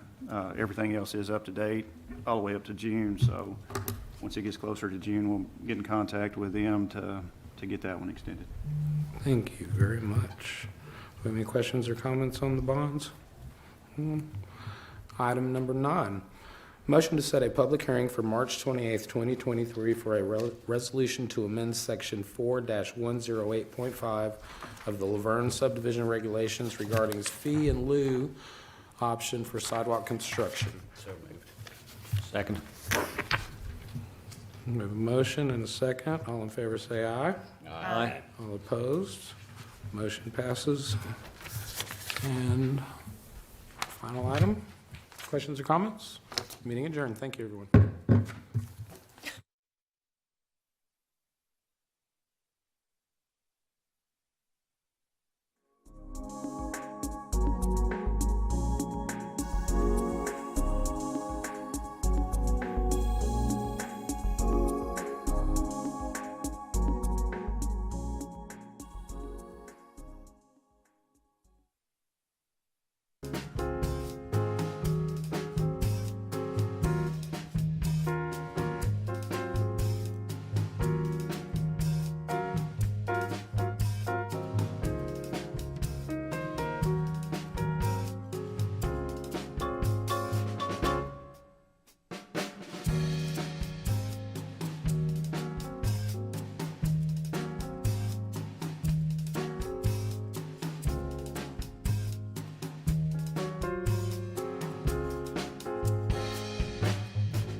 Good evening and welcome to the public hearing of the Board of Mayor and Aldermen. It is February 7th, 2023. It is 6:30 p.m. Call this public hearing to order. First item, we have ordinance 2023-02, an ordinance to amend the City of LaVergne zoning ordinance by changing the official zoning map for tax map 28, parcels 10 and 11, consisting of approximately 4.3 acres located at 237 and 245 Cheney Boulevard from an agricultural zoning district to an R3 high-density zoning district. This received a favorable recommendation from the Planning Commission on December 27th, 2022. If anyone would like to come up and speak on this item, now is the time.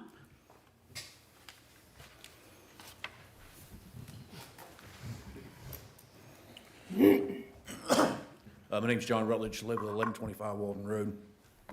I would like to remind the board that in July of this year, this property become before Planning Commission while I was on it for this same recommendation, and it was given an unfavorable recommendation at that time from the Planning Commission. December, 2 people were removed from that Planning Commission, and the next meeting, this comes before and gets a almost unanimous favorable recommendation. So it was interesting to me that Jason run on a low density, but he voted yes on the Planning Commission for this, to go from the lowest density that we have available to the highest density available. Didn't fight, didn't say nothing. That being said, if you watch the Planning Commission meeting from July, Jason was sitting in that chair when he was given an unfavorable recommendation. You can see it on the meeting. He immediately starts texting somebody with a look on his face like, sorry. So I oppose the board, do that research and look at that and find out why are we doing the things that we're doing as far as zoning goes in this city. Thank you. Again, the podium is open. If anyone would like to come up and speak, now is the time.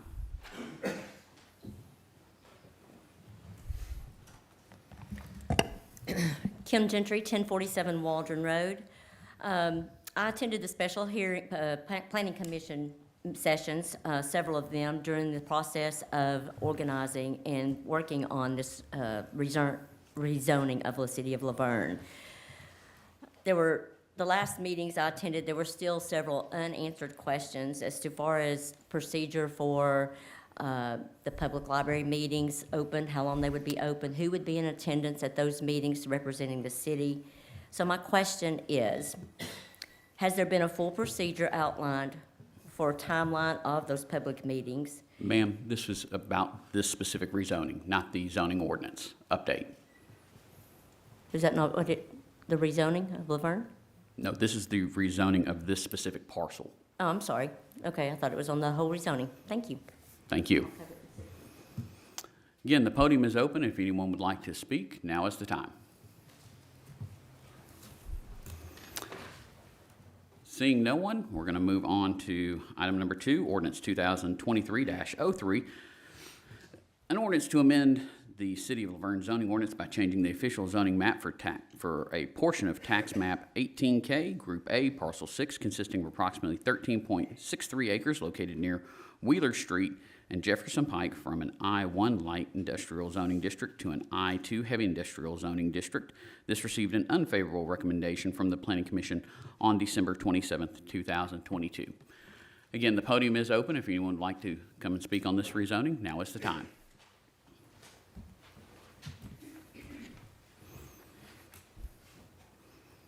Seeing no one, I will close out the public hearing and we will reconvene at 6:45.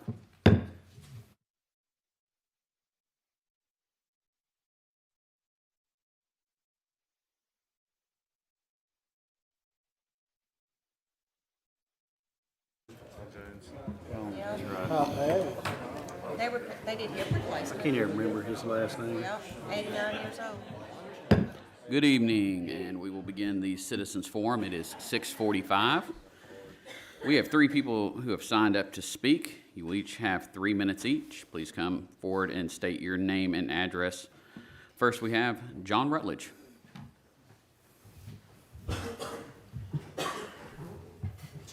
John Rutledge, 1125 Walden Road. I come to speak on behalf of the current affairs that are going on in the city right now.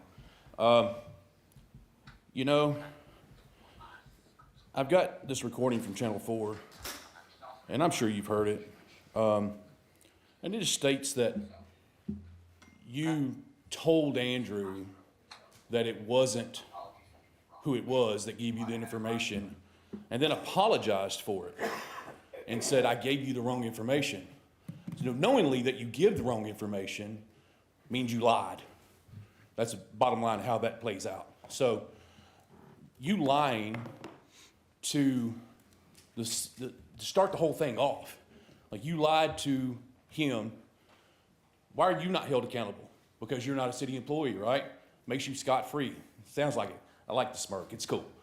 What's better is that none of these citizens like it. You've been played. You do it all the time. I'm tired of it. We expect a resignation from you. You're the leader. You're asking for these officers to be post-certified, decommissioned, and just because they lied. Why are you not doing the same thing? Be a leader, Jason. That's all I got. Thank you, sir. Next, we have Steve McGill.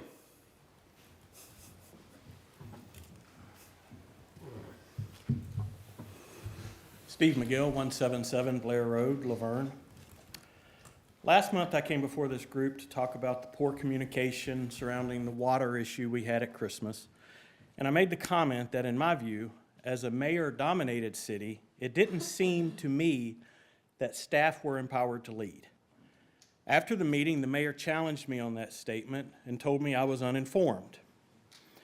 After the events of the past month with our police department, I'm even more convinced that we have a cultural and leadership problem in our city. It should not have taken one of the mayor's so-called secret squirrels to bring this horrific matter to the attention of the city. And after the facts we currently know have been disclosed, I have to say I'm devastated at what's been revealed. I'm devastated because a culture was allowed to exist among some officers that a fellow officer's health and life were worth less than a quick sexual encounter. Officer Hall deserved more from her coworkers and leaders, and she was failed many times along the way. Each individual is accountable for his own actions, but this is a situation from the beginning that signaled a very troubled culture within the department and the city. So what am I asking you to do as a BOMA who doesn't run the day-to-day operations of the city? Exactly that. Make sure you have competent professional leadership to manage the hundreds of employees that work for the city. Last month, Mayor Cole made this statement to the media. I have full confidence in the police department's leadership team and their ability to lead the department. It was poor judgment to endorse the department's leadership before all facts could have possibly been known.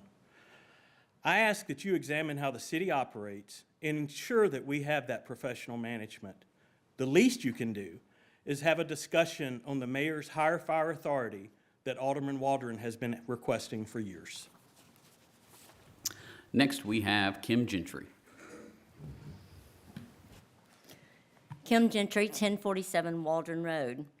I'm here tonight because I would like to say thank you to Alderman Waldron and Alderman Hobbs for speaking at the February 2nd workshop on the process of citizen notification in the LaVergne rezoning adoption process.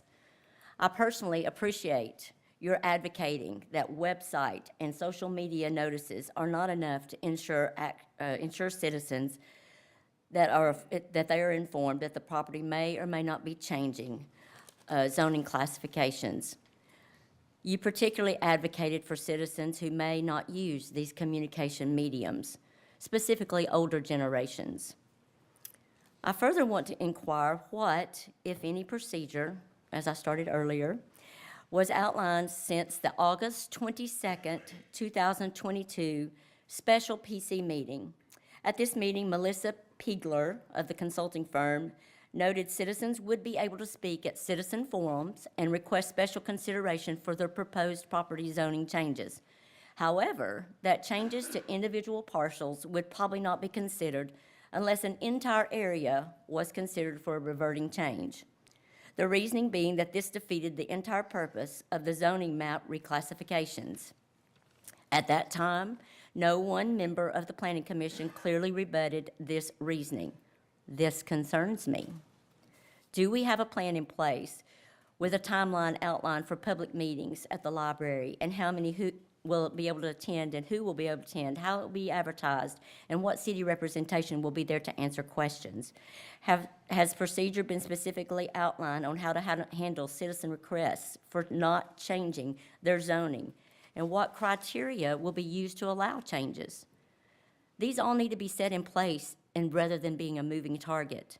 Are we assured as citizens that a standard procedure will be set so that all fairness is given to every citizen versus randomly dealing with each parcel? Thank you. With that, I will close out the citizens forum, and we'll reconvene at 7 o'clock.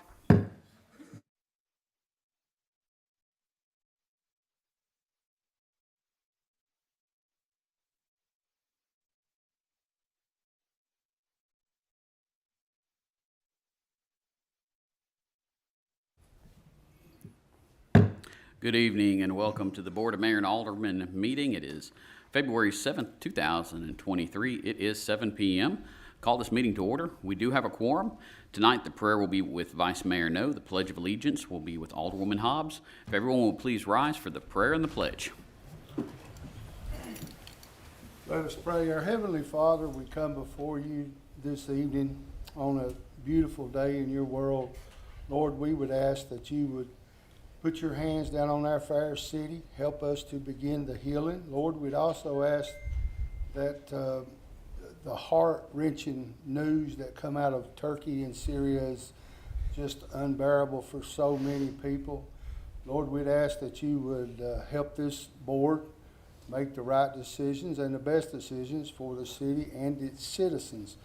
Lord, we come to you and ask you through your Son, Jesus Christ. Amen. Amen. I pledge allegiance to the flag of the United States of America and to the republic for which it stands, one nation, under God, indivisible, with liberty and justice for all.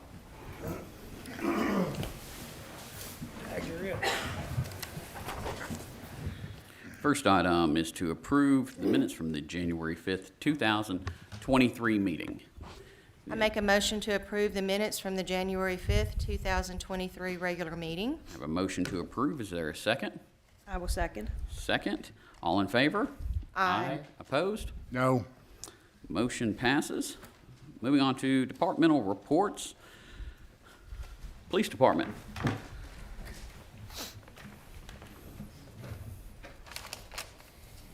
Mayor, Vice Mayor, Alderman.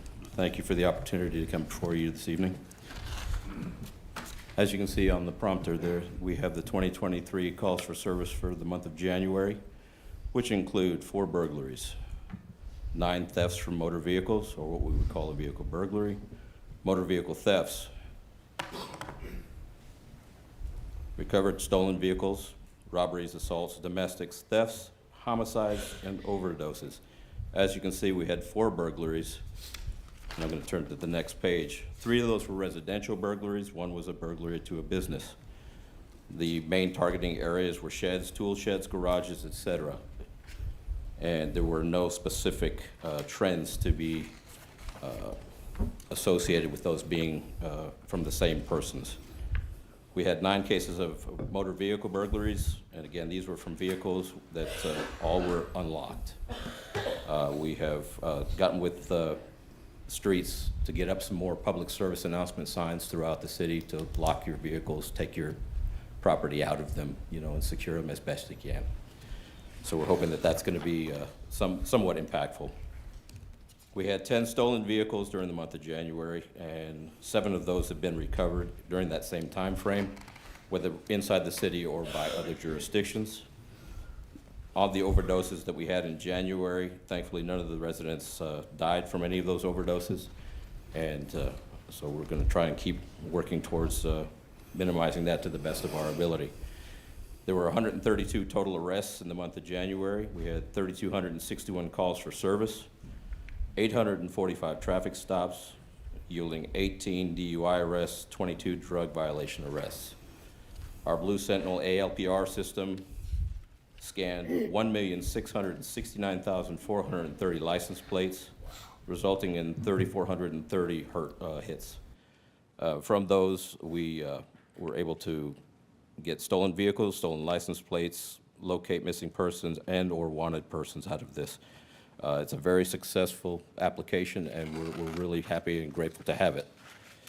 We had 96 total crashes for the month, 86 resulting in property damage. 14 of those were injury crashes, resulting in the injuries of 16 persons.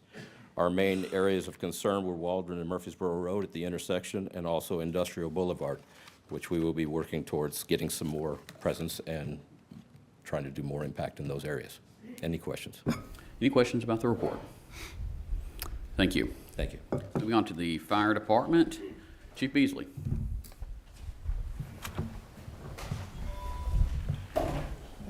Good evening, Mayor, Vice Mayor, Alderman. I trust that, again, as month to month, you have had opportunity to look at our monthly report. I think for the first time in probably 2+ years, we have reduced our call volume by 2 runs from last year, this same month. So we're trending downward already this year, so that's a good thing. Nothing seems to be out of the ordinary, and everything's on par. Ronnie, will you talk to us real quick about the recent ISO report? Absolutely. The past 2 years during our strategic planning meeting and pre-budget workshops, I informed the Board of Mayor and Aldermen that we would be asking and engaging the Insurance Service Office, or ISO, into a evaluation, which comes typically every 3 to 5 years, but we asked it to be scheduled. That allowed us to put a target date on it, or at least a month. Significant amount of work done by the firefighters of this city. Could not be any more proud of what they've accomplished as a department. A lot of work, a lot of change, a lot of new processes without question, and they have triumphed without and overcame. We also have strong work from our water department. We have Michael Dietz, water engineer, Scott Tatalevich, which has provided us with a significant change in our water evaluation system that proved we had more water. And Miss Jamie Inslee from Griggs and Maloney, which also provided us a water model electronic system to validate how much water we have in the city. So October of 2022, ISO paid their visit after we have done a tremendous amount of work providing them with information. At that time, we went through about 3 or 4 months of waiting, and just last week? Last Monday, we received a letter from the insurance office awarding us an ISO classification of a 2 or 2X, increasing our ISO rating by 1 point. That puts us in the top 11% of the fire departments in the state of Tennessee, roughly 840 fire departments, 37 have an ISO 2, and only 8 have an ISO 1. So that moves us to a significant area within the state of Tennessee. It validates what our firefighters do every single day. It provides feedback to the money that's invested from Board of Mayor and Aldermen, and the taxpayers' dollars is going to a good service providing life and property protection. Yes, sir. And then residents can later on reach out to their insurance company? Absolutely. So this ISO classification becomes effective May 1st of this year. I encourage each property owner that has insurance business or residential to contact their insurer. It's not a guarantee that it will decrease, but if your insurance company uses the ISO rating scale to base your premiums on, it should or could increase or decrease your premiums each year. And then we're putting together a plan to start tackling it, other items that we can improve upon. Absolutely. Right? So they range from very low-hanging fruit, just processes, being a little more present and better documentation in some cases. Some cases are going to be some heavy lifts, some some money. Personnel is going to come on board for the next year or so with a new fire station, which should help. A training facility would be a tremendous asset to this department and the ISO rating. But we have already started a deep dive into where we can improve that. And, you know, Vice Mayor, no, you're not come from the athletic world, correct? Did you ever tell anybody you wanted to be number 2? I don't know. There's some good teams out there. 2's better than 12. But take- I want to be number 1. I want to yes. know. Come on, man, I set you Don't up. put me on the spot, because I'll tell you the truth. Absolutely. So, I mean, I consider us being in the top 10 to 11% of the departments in the state of Tennessee a very significant acknowledgement for this city and this department. When will that come out as far as your ISO? When is that up next? Typically, they happen every 3 years. Right. Now, COVID has disrupted a lot of that in the last 5 years, that pushed things back, even though we were in 2 or 2.5 years of the COVID. It pushed back things that were to happen 2 years ago.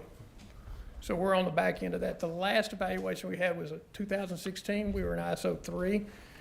Previous to that, my understanding, when we were LaVergne Fire Incorporated, prior to belonging to the city, we were in ISO 5. So we've made incremental improvements through the years.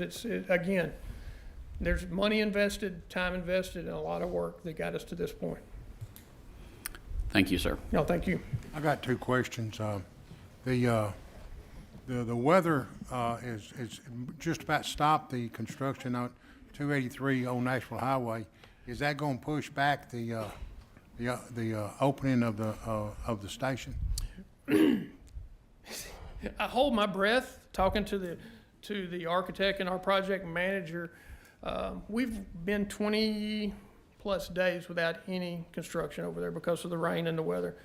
We were on site today, did some evaluations of the soil, looking at exactly how suitable that is for construction. We should have a solid footing to work on, as our study showed.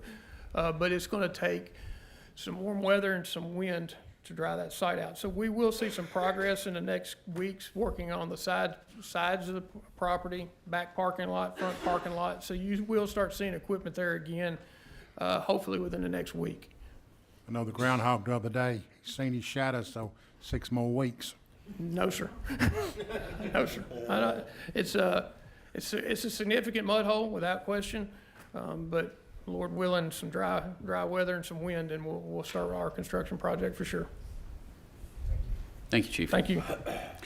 Parks and Recreation Department, Mr. David McGowan.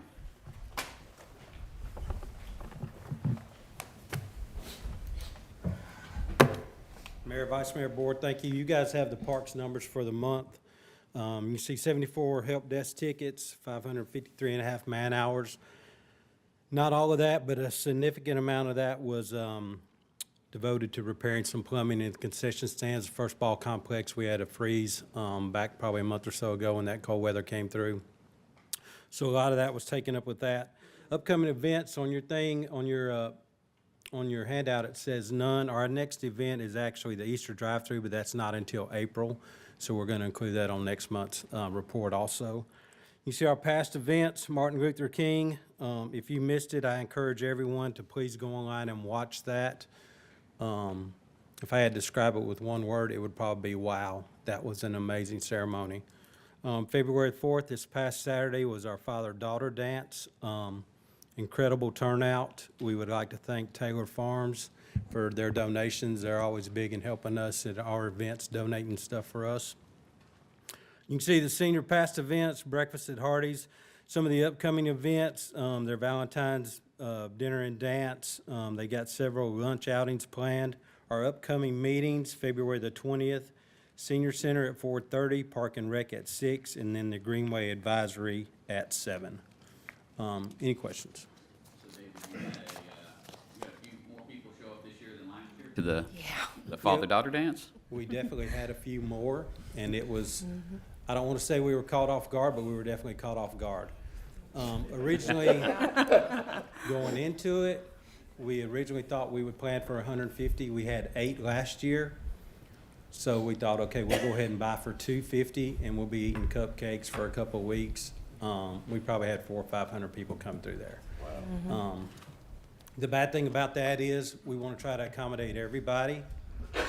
So we are going to make plans next year to move that back to the school, and we will plan on 500, and everybody in the city may be eating cupcakes for a month, but we're definitely going to have enough.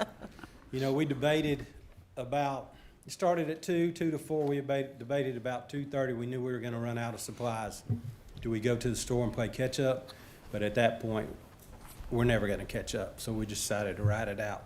Didn't see anybody coming out of the building sad or disheartened about the event. Had good positive feedback.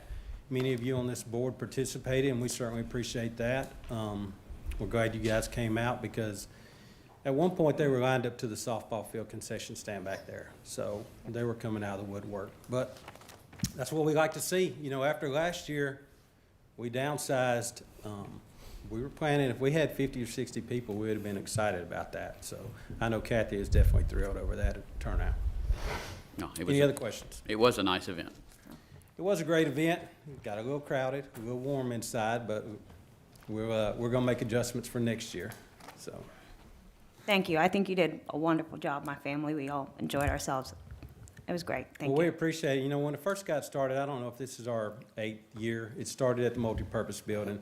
Over the course of 2 or 3 years, we outgrew that, so we moved to the gym. Once COVID hit, our numbers just dwindled. Last year, we had 8, so then we couldn't really justify that big of a space. So we're going to try to build it back up, and I think everybody pushing it out, constant flood on media and social pages really helped us a lot. Handouts to the school definitely helped. So yeah, we're looking forward to next year. Yeah. Thank you guys for coming out. And people that I spoke with, parents were like, next year? And I said, oh, yes, next year is going to be at the high school, or not at the high school, but at the school gym, and there'll be a whole lot more room. And they're like, Yeah. okay, we're looking forward to it for next year. Yeah, and you know, if you watch social media or even follow those pages, you're going to get a few negative comments here. I would say 98% of those were positive. It's hard to please everybody, but in the long run, that's our goal. We don't want to see a child walk away from any of our events disheartened or not having a good time. So we want to accommodate everybody. So that's definitely our goals. Thank you. Thank you. Moving on to the library, Ms. Donna B. Bow.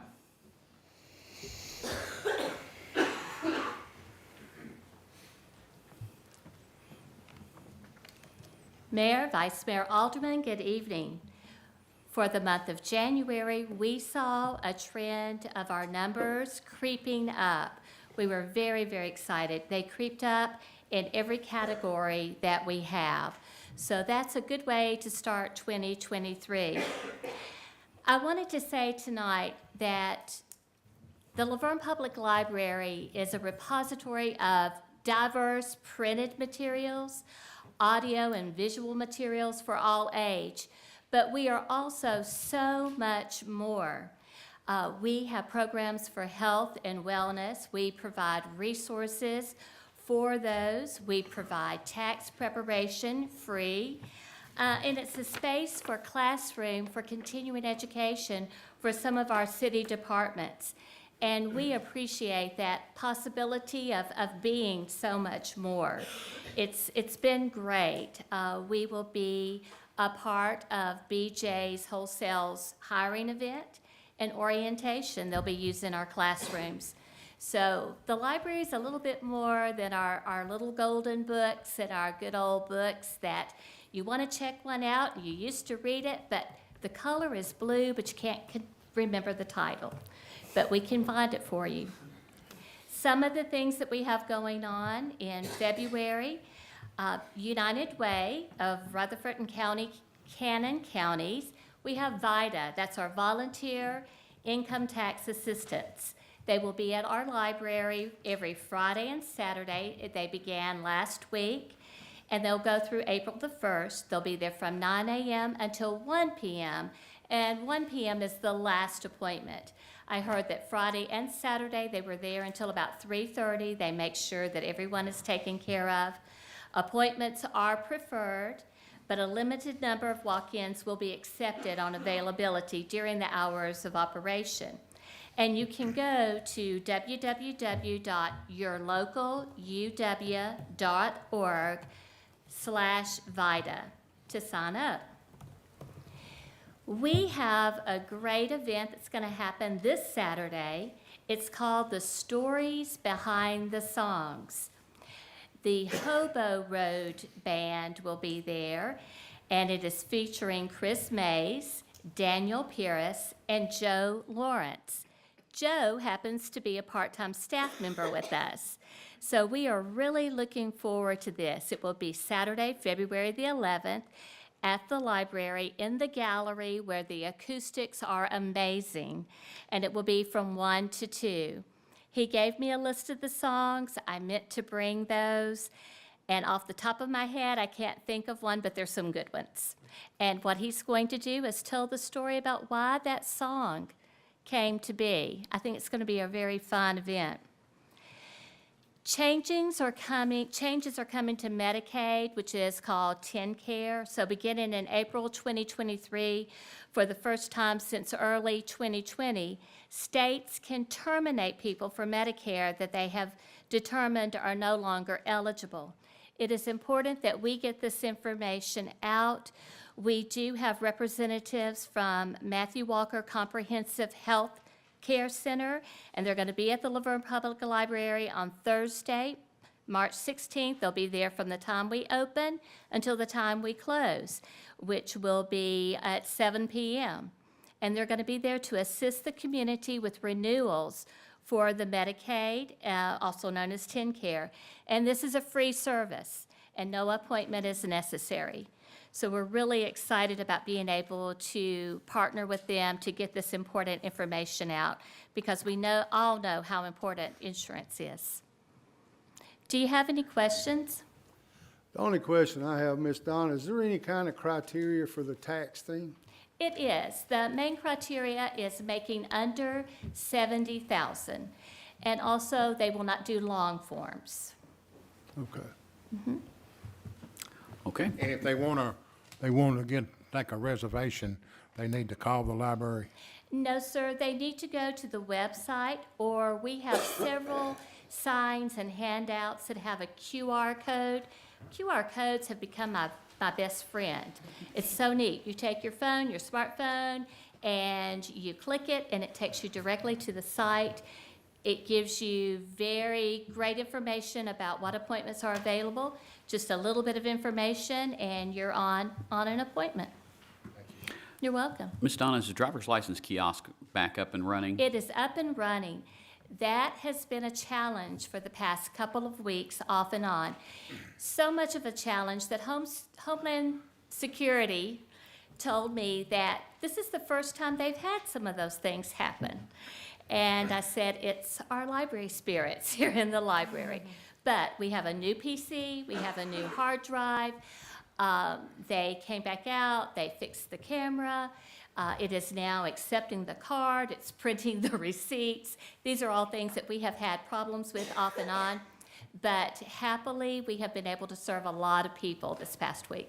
Wonderful, wonderful. Does the kiosk provide a real ID? Or do you have It does not, right. You have to take certain documents down to the DMV. Thank you. But you can renew, duplicate, and several different permits that you could get. Okay, thank you. Thank you, Ms. Donna. You're welcome. Moving on to the finance report. Ms. Phyllis Rogers, if you'd come forward.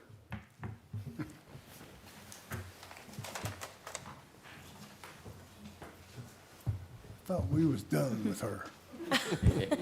Now, Board, you should all have a copy of the report in your packets, but we want to take a moment and recognize Ms. Phyllis Rogers. I know you had your heart set on a clock, but we went a different route, and this is presented to you in grateful appreciation for over 15 years of hard work, loyalty, and leadership to the city of LaVergne. We hope you enjoy your well-earned rest and relaxation, and you will be missed here.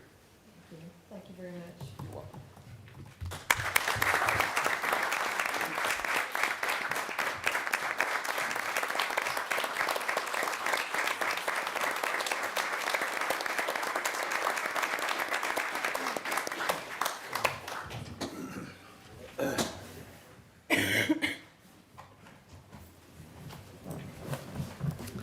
Next, we have the water treatment plant. Mr. Danny. Thanks for making me have to follow Phyllis. Mayor, Vice Mayor, Board, I trust you've had the opportunity to review the water plant's monthly report for the month of January. Do you happen to have any questions?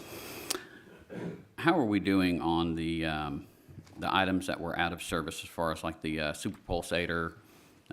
How are we doing on those at this point? Everything is back in service with the super pulsator. That was just down for the day for cleaning purposes. Okay. Does anyone have any other questions? Just a bunch of green. I love it. And Danny, if people have questions, concerns, where do they call? 615-793-6536, option 2. Thank you, sir. I just want to make a quick comment. Just thank you to Michael of Public Works for doing a great job getting info out to the public regarding any kind of disruption in their water service. That was expressed by our citizens at the last meeting. You've been doing a great job, so thank you. Moving on to old business, second reading ordinance 2023-01, an ordinance to amend Title 5, Chapter 4 of the LaVergne Municipal Code regarding purchasing. Need a motion to approve or deny.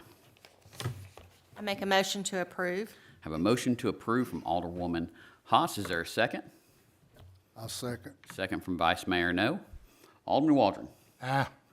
Alderwoman Hobbs. Aye. Alderwoman Haas. Aye. Vice Mayor No. Aye. I vote aye.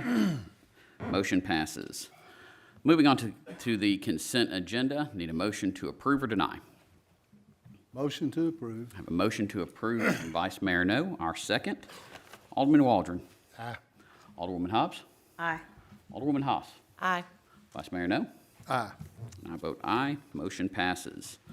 Moving on to new business, first reading ordinance 2023-02, an ordinance to amend the City of LaVergne zoning ordinance by changing the official zoning map for tax map 28, parcels 10 and 11, consisting of approximately 4.3 acres located at 237 and 245 Cheney Boulevard from an agricultural zoning district to an R3 high-density zoning district. This received a favorable recommendation from the Planning Commission on December 27, 2022. A public hearing was held today at 6:30. Need a motion to approve or deny. Make a motion to approve. Have a motion to approve from Alderman Waldron. Is there a Second for discussion. second from Vice Mayor No. Go ahead and open it up, sir. I apologize for not being here last week. I couldn't talk, so we're going to have to relive this.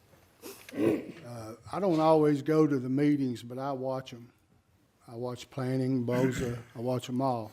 And I watch the Planning Commission, and you guys do a lot of hard work, all your planning, all your blueprint reading and all of that, and I appreciate it.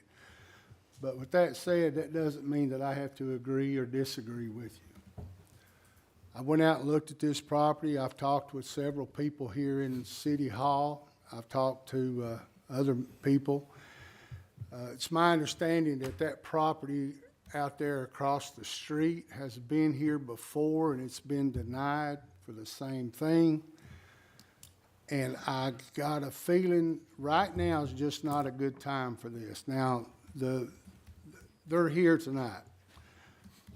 These owners, developers are acquaintances of mine, and I just want them to know that this is not personal. It's business. I don't think it's a good fit out there. I would have loved to have seen this come across as R1, but I think if we vote this in, it's going to open up Pandora's box for that other property. Any other discussion? This section's in my neighborhood ever since 1965. I know it's zoned agricultural, but ever since 1965. Am I on? Yes, sir. It's been a junkyard, a scrapyard. The last 18 years, I've had numerous complaints about the people living on the backside, want it cleaned up. This is a good opportunity to clean it up. It's just 4 acres. And if it's approved and it's built, I'm gonna buy the 2 first units for my grandkids. It's close to the school, it's perfect. If people was talking about 40 acres, 50 acres, but if it's zoned this way, it's gonna be an improvement. And I don't think you can find many people in the area that won't be static about it. It's in my neighborhood. It affects me personally. If it was across the town, I might have something to say about it, but this is in my back door, and I'm so for it because it's a move forward. It's cleaning it up. It's gonna be a nice place. And when it's built, I'm gonna buy the 2 first unit for my grandkids. That's all. Any other discussion? Okay, we have a motion and a second. Alderman Waldron. Aye. Alderwoman Hobbs. Nay. Alderwoman Haas. Aye. Vice Mayor No. No. I vote aye. Motion passes. First reading ordinance 2023-03, an ordinance to amend the City of LaVergne zoning ordinance by changing the official zoning map for a portion of tax map 18K, Group A, Parcel 6, consisting of approximately 13.6 acres located near Wheeler Street and Jefferson Pike from an I-1 light industrial zoning district to an I-2 heavy industrial zoning district. This received an unfavorable recommendation from the Planning Commission on December 27, 2022, and we did have a public hearing on this tonight. I'm going to make a motion to defer this. Is there a second? Second. Second from Alderwoman Haas. Any discussion? Alderman Waldron.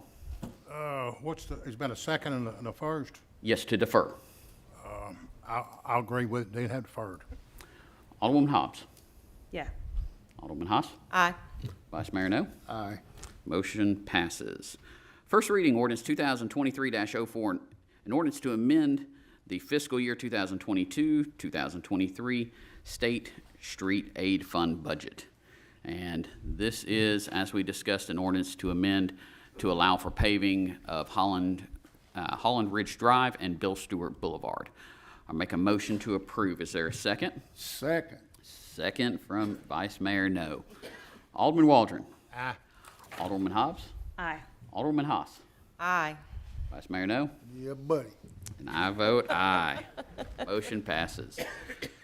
First reading ordinance 2023-05, an ordinance to amend the fiscal year 2022-2023 general fund budget. Need a motion to approve or deny.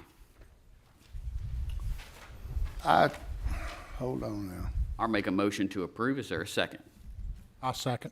Second from Alderman Waldron. Any Discussion. Yes, sir. Bruce, did I misunderstood what you said? The item specifically in the consent agenda regarding the retreat was removed. This is the budget amendment to allocate funds for a future planning retreat. Yes. I didn't misunderstand you. I was not listening. Any other discussion? Alderman Waldron. Aye. Alderwoman Hobbs. Aye. Alderwoman Haas. Aye. Vice Mayor No. Aye. I vote aye. First reading passes. Moving on to Resolution 2023-03, a resolution to adopt a social media policy for the City of LaVergne. Need a motion to approve or deny. I make a motion to approve. Have a motion to approve from Alderwoman Haas. Is there a second? I'll second. Second from Alderman Waldron. Alderman Waldron. Alderwoman Hobbs. Aye. Alderwoman Haas. Aye. Vice Mayor No. Aye. And I vote aye. Resolution passes. Resolution 2023-04, a resolution to amend the city's employee policy regarding the deputy chief. Need a motion to approve or deny. Make a motion to approve. Have a motion to approve from Alderwoman Hobbs. Is there a second? Second. Second from Vice Mayor No. Alderman Waldron. Aye. Alderwoman Hobbs. Aye. Alderwoman Haas. Aye. Vice Mayor No. Aye. I vote aye. Resolution passes. Number 11, motion to authorize the city to obtain an appraisal for an easement from Piedmont Gas. I'm going to make a motion to approve. Is there a second? Second for discussion. Did you get we got a price, Evan? No, sir, this is what we're gonna ask Well, we for. gotta pass it. Right, yes, sir. We have an offer from Piedmont to pay us, I think, around 17,000, but they couldn't explain where they got that number, so we need to get our own number. So they couldn't explain. I want to make sure I was reading that right. Correct. Okay. Yeah, they just threw that number out. So this would allow us to do the appraisal to figure out what the value is. I hate it when I miss a meeting. Any other discussion? Alderman Waldron. No. Alderwoman Hobbs. Aye. Alderwoman Haas. Aye. Vice Mayor No. Aye. I vote aye. Motion passes. Moving on to appoint or remove board and committee members. A, we have Board of Zoning Appeals. We've got one term that expired, and that applicant does wish to stay on the board. I will appoint him back to that. All in favor? Aye. Aye. Motion passes. Next, we have Construction Board of Adjustment Appeals. We've got two terms that have expired, and Teresa Hesse would like to remain on this board. I'll make a motion to appoint her back to the Construction Board of Adjustment and Appeals. Is there a second? I'll second. Second from Vice Mayor No. All in favor? Aye. Aye. Motion passes. Next, we have Economic Development Advisory Committee. We've got one term vacant. We have two applicants. I'm going to appoint Graham Coates to this board. All in favor? Aye. Moving on to the Greenway Advisory Committee, we have got one vacancy and one applicant. I will appoint Jim Hessman to that board. All in favor? Aye. That motion passes. And then, last but not least, we have got the Library Board. We've got two vacancies. We have got 4 applicants. And I'll make a motion to appoint Leslie Ballard and Lacey Lance. Is there a second? I'll second. Second from Vice Mayor No. All in favor? Aye. Aye. Any opposed? That motion passes. Then we've got the mayor and alderman comments. Alderman Waldron.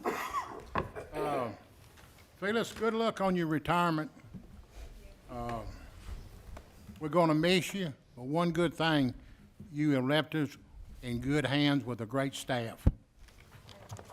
LaVergne has come a long way in with finance since you've been here. And thank you for your service, appreciate it. I've enjoyed working with you. Another thing, check on the elderly people this crazy weather. Make sure your pets have ample water and shelter. And Lucille's birthday is Saturday, February the 11th, so I'm going to wish her a happy birthday early. And that's all. Thank you, sir. Alderman Hobbs. Yeah, I just wanted to announce the LaVergne Rescue Unit will be having its monthly fundraiser, Country Ham Breakfast, this Saturday from 6 a.m. to 10 a.m. I also wanted to make a comment after last month's brief discussion about Title I, Chapter 4 of the Municipal Code, where Alderman Waldron voiced his 24th request to add to the agenda to discussion, all of which have been removed by the mayor to date. For the general public and those not familiar with the code, the particular item discusses the hire of fire authority, whether that be with the mayor or the city administrator. I thought it was important to revisit Vice Mayor No's comments from last month's meeting. In his example, he had said, Michael, just used for example, has an employee that has a problem with it. He goes to HR goes to Kyle goes to Bruce. They talk back and forth, and by the time anything gets to Mayor Cole, it's a done deal. It's just a matter of putting someone's name on it. By this, suggesting the hire fire process is decided on and candidates have been vetted prior to the mayor's approval. I was able to review this article a little closer and obtain feedback from our city administrator and HR director. The current protocol only permits the department head, HR director, city administrator, assistant city administrator, and city attorney to review the situation and make a recommendation. It's only then, only the mayor can make the final determination whether an employee is fired, and under no obligation to follow the recommendation of the city administration or management. Under no circumstances is a hire fire considered a done deal when these recommendations reach the mayor. In the years past, this particular authority has gone back and forth with different administrations, and with the extenuating circumstances the city has found themselves in recent months, I'm very concerned about the direction of leadership and the mayor's perception of what strong leadership looks like in our city. I believe it's owed to our community to review these policies and procedures going forward and make considerations for what a checks and balances system with the Board of Mayor and Aldermen would look like in the case of department leadership, hire and fire perspective. From my perspective, Mayor Cole has made a number of questionable leadership decisions regarding the hire-fire process, dismissing his own appointments from the Planning Commission, making questionable alderman appointments, surpassing several qualified and experienced candidates that could have been used as an asset to our city. Aside from internal charges that led to his termination, the former Chief Davis was promoted from sergeant to chief, skipping 2 levels of command after being promoted by Mayor Cole. It eludes me to believe that skipping 2 levels in chain of command, that somebody's qualified for this type of leadership position. Not to be interpreted for an excuse for his misconduct, but now it's been made quite clear that he lacked authority, leadership, and understanding of the importance of his role, and was unqualified for the position to begin with. It was revealed through the city's investigation. I find it extremely alarming that there's been a cultivation of an environment within the city that permits misinformation, deception, and lies without any sort of accountability. And those individuals genuinely believe this type of behavior was permissible and they would not be disciplined. Part of the internal charges against the officers who were terminated were for misleading the investigation. Despite the third party's investigators' footnote that claims, quote, "We are compelled to note a matter not within the direct scope of our investigation, Mayor Cole never misled persons conducting the initial investigation or this investigation," end quote. It baffles me that they could come to this conclusion, giving live audio where Mayor Cole admits he, quote, "told you wrong," and apologizes to Mr. Patton that he, quote, "got it wrong," end quote, as he backtracks his enormous tip from an individual within the city to a quote-unquote secret squirrel and, quote, "somebody outside the city," end quote. The investigators are also quick to cite that elected officials are not bound by the city's employment policies. But at what point do we hold our elected officials to the same moral and ethical standards of our city employees? I find it disturbing that our very own mayor would choose to cower away from an opportunity to openly provide information that would allow our city employees to effectively do their jobs, and that he would compromise the integrity of this investigation while making a conscious decision not to stand up for what's morally and ethically right for our community in this time of crisis. I would like for the recorder to make a note for the record that I requested Title I, Chapter 4 of the Municipal Code to be added to our agenda for discussion, and the mayor has again removed it. Thank you. Alderwoman Haas. I'd like to remind everyone about the Universal Sports League, LaVergne softball and baseball signups online right now, and I think there's planning to be up at the baseball fields starting in February on Saturdays. I'll have to check that to make sure. They are online. If you search Universal Sports League, and then there is a link to the LaVergne baseball, softball. There's t-ball all the way up to kid pitch. So sign your kids up, and we're also taking donations for sponsorships to help build up the league. Thank you. Thank you. Vice Mayor No. I got just enough voice left to say no comment. Wonderful, wonderful. Well, it's been a definitely interesting situation here with the city, and we have taken steps to rectify that and move forward. So I know there's questions whether it's the hire and fire, which is with the mayor, and again, I don't see a reason for changing it. That is something that prior mayors have had, and it's part of our system. So it does go through, while the ordinance says it doesn't have to go through each of those different steps, different people that you named, Alderwoman Hobbs. It does in our system, so I'm sorry if you're not aware of that. Whenever it comes to this city, at least for myself, I know whenever I found out, I immediately got in touch with our HR director and helped move this situation forward and let them do their investigation. And this has been something that's shocking to everybody. But I think that as a city, we should focus on how do we improve things and prevent this sort of thing from happening again, and how do we restore faith to our residents in our police force. I think that's something that we should all be working towards. With that, I call this meeting adjourned.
Aye.